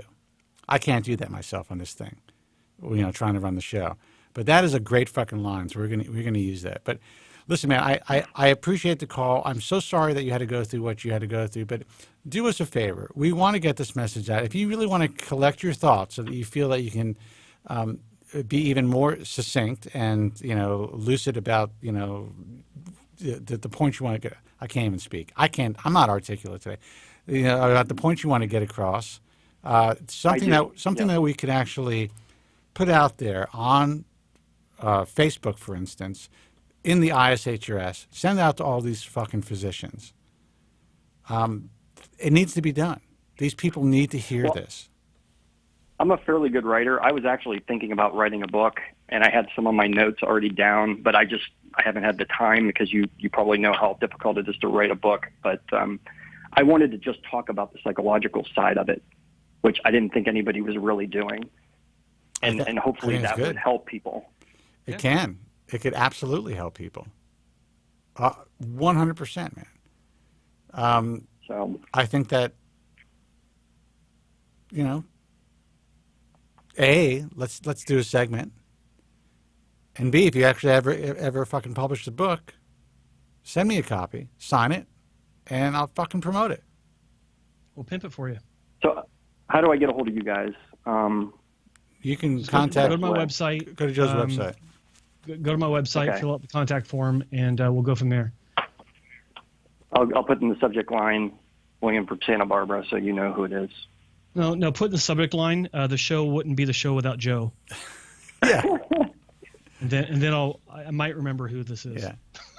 All right, And dude, then, listen. Can I just... Yeah. You got a bolt? Because I was going to say one other thing Go ahead. that was another major psychological thing with me. Sure. So one of the most difficult parts is when you have the procedure, right? And then you have the hair, and then the doctor says, I can't remember how many days, it was like 8 days or whatever. Okay, now you need to take off the scabs, right? And then I did what the doctor said. I can't remember exactly what the days were, but that was like so nerve-wracking. You're like, oh my God, I don't want to affect the follicle, right? So I was so nervous. And then I did the stupidest thing. I went on one of the forums and put in the search term when to, get the scabs off your head. I got to hang up on you now. Why would you? You actually read my book. You've listened to the show in the past. Well, no. I listened to the show like after this thing, but your book I read so long ago that I just, So, anyways, but I did that, and everybody had a different answer, and that affected me psychologically, because then when I wasn't hitting the points that I thought I would in the month, I'm like, oh my God, I'm the guy that did this. I affected it, and that was another really difficult thing for me. Yeah. Dude, listen, I mean, these are very profound points, and this is the type of stuff that no one talks about, and it's the stuff that you're not going to read on anybody's website. And frankly, I know that we have some stuff about recovery on the IHRS website, but I want to have more content about recovery, and basically more video content that could be categorized about experiences like yours. So having this segment and also an interview with you is going to be very powerful. So it will be on the IHRS site. It'll be on the Bald Truth, obviously. We'll get it out there on YouTube, and even more importantly, I would like to be able to produce something that doctors would be willing to put on their websites. Just, so that patients can actually hear your experience. Now, I'm not promising that's going to happen, because a lot of the marketing guys that work for these doctors are going to be like, oh no, this is not what we do. We are here to sell fucking surgeries. Even the good guys. But I would like to eventually try to force their hands in time with this type of information directly on their resources. So, I would love to help out. So, Joe, I'll get in contact with you. And like I said, this is the first time I put myself out there. So be gentle with me, boys. Oh, dude, you're great. You're great, man. Thank you so much. Trial by fire, baby. Trial by fire. It was a great call. Yeah. No, you guys are awesome. So thanks so much for what you do. All right, doesn't matter. All right, listen. All right. Thanks a lot. Good luck. All right, thanks. Okay, bye. All right, bye-bye. All right, guys, we're calling it a night. It's 2 hours, almost 3 hours of broadcasting, and guys are holding on. I'm sorry, we got to go. Joe secretly texted me and said, got to get the fuck out of here. Got to wrap it up, boys. Yeah. So places to go. Websites, hairtransplantmentor.com. That's Joe's personal website. You know the spiel. We can talk about hair loss experiences. I want to thank them for airing this broadcast and allowing Joe to embed the video on the broadcast. Yeah, go ahead. And I want to say something about that. I want to give a big shout out to hairlossexperiences.com. I say it every week or every broadcast. Primarily a UK based forum, but being the interwebs, everyone on the planet's got access to them. Good traffic, good information, good interaction between patients and clinics. And one of the things I like about them, about the administrator of this website, he's not just a hair transplant patient, he's also a repair patient like myself. So he's seen the good, seen the bad, came out on the other end successfully and in one piece. Really good guy. One of the things that he doesn't look for with participation with us, he's not looking for some sort of angle that would benefit him. And he doesn't look at who else benefits from his participation. What I'm saying is... He doesn't see us as competition in any way. He doesn't see us as competition. He sees us as partners. We're in it to help the consumer, to help hair transplant patients. He understands the value of what we do. Help everyone. And help each other. I have always understood the value of what he does. Yeah. And so is Joe. And that's a very rare thing in this industry. I mean, I don't know. I didn't set it up, and I know this guy very well. But I am sure as soon as Joe said, "Hey, we'd like to embed the Bald Truth on your site," he was just probably like, "Yeah, tell me what to do. How do you want to do it?" That was exactly the way he responded. And I bring this up because I approached another platform about doing the exact same thing. And the guy took a week to get back to me, which is fine. But he said the reason why he took a week to get back to me is because he wanted to think about it. And he came out with this list of reasons why it would benefit others except for him. And I thought, that doesn't really make sense. Why, it's like, look at this from a different perspective, man. It's like, it's not about giving us more exposure on your forum. It's not about giving anyone a leg up over anyone else. It's about participating and working together with good people that have the same message for the consumer and the patient that we do. Well, and it would be kind of like when it was frustrating. When you became independent, it would be like if I said, I don't want you posted on my fucking forum. I don't want you to be part of what I do. I'm not going to have you on my show. I'm just like, you're fucking free? Let's do this, man. Let's have some fun. Yeah. Let's do what we do, and let's fucking do it together. Exactly. Why? And so make all the money you want. Do whatever you got to do. What do I give a shit? There's no competition here.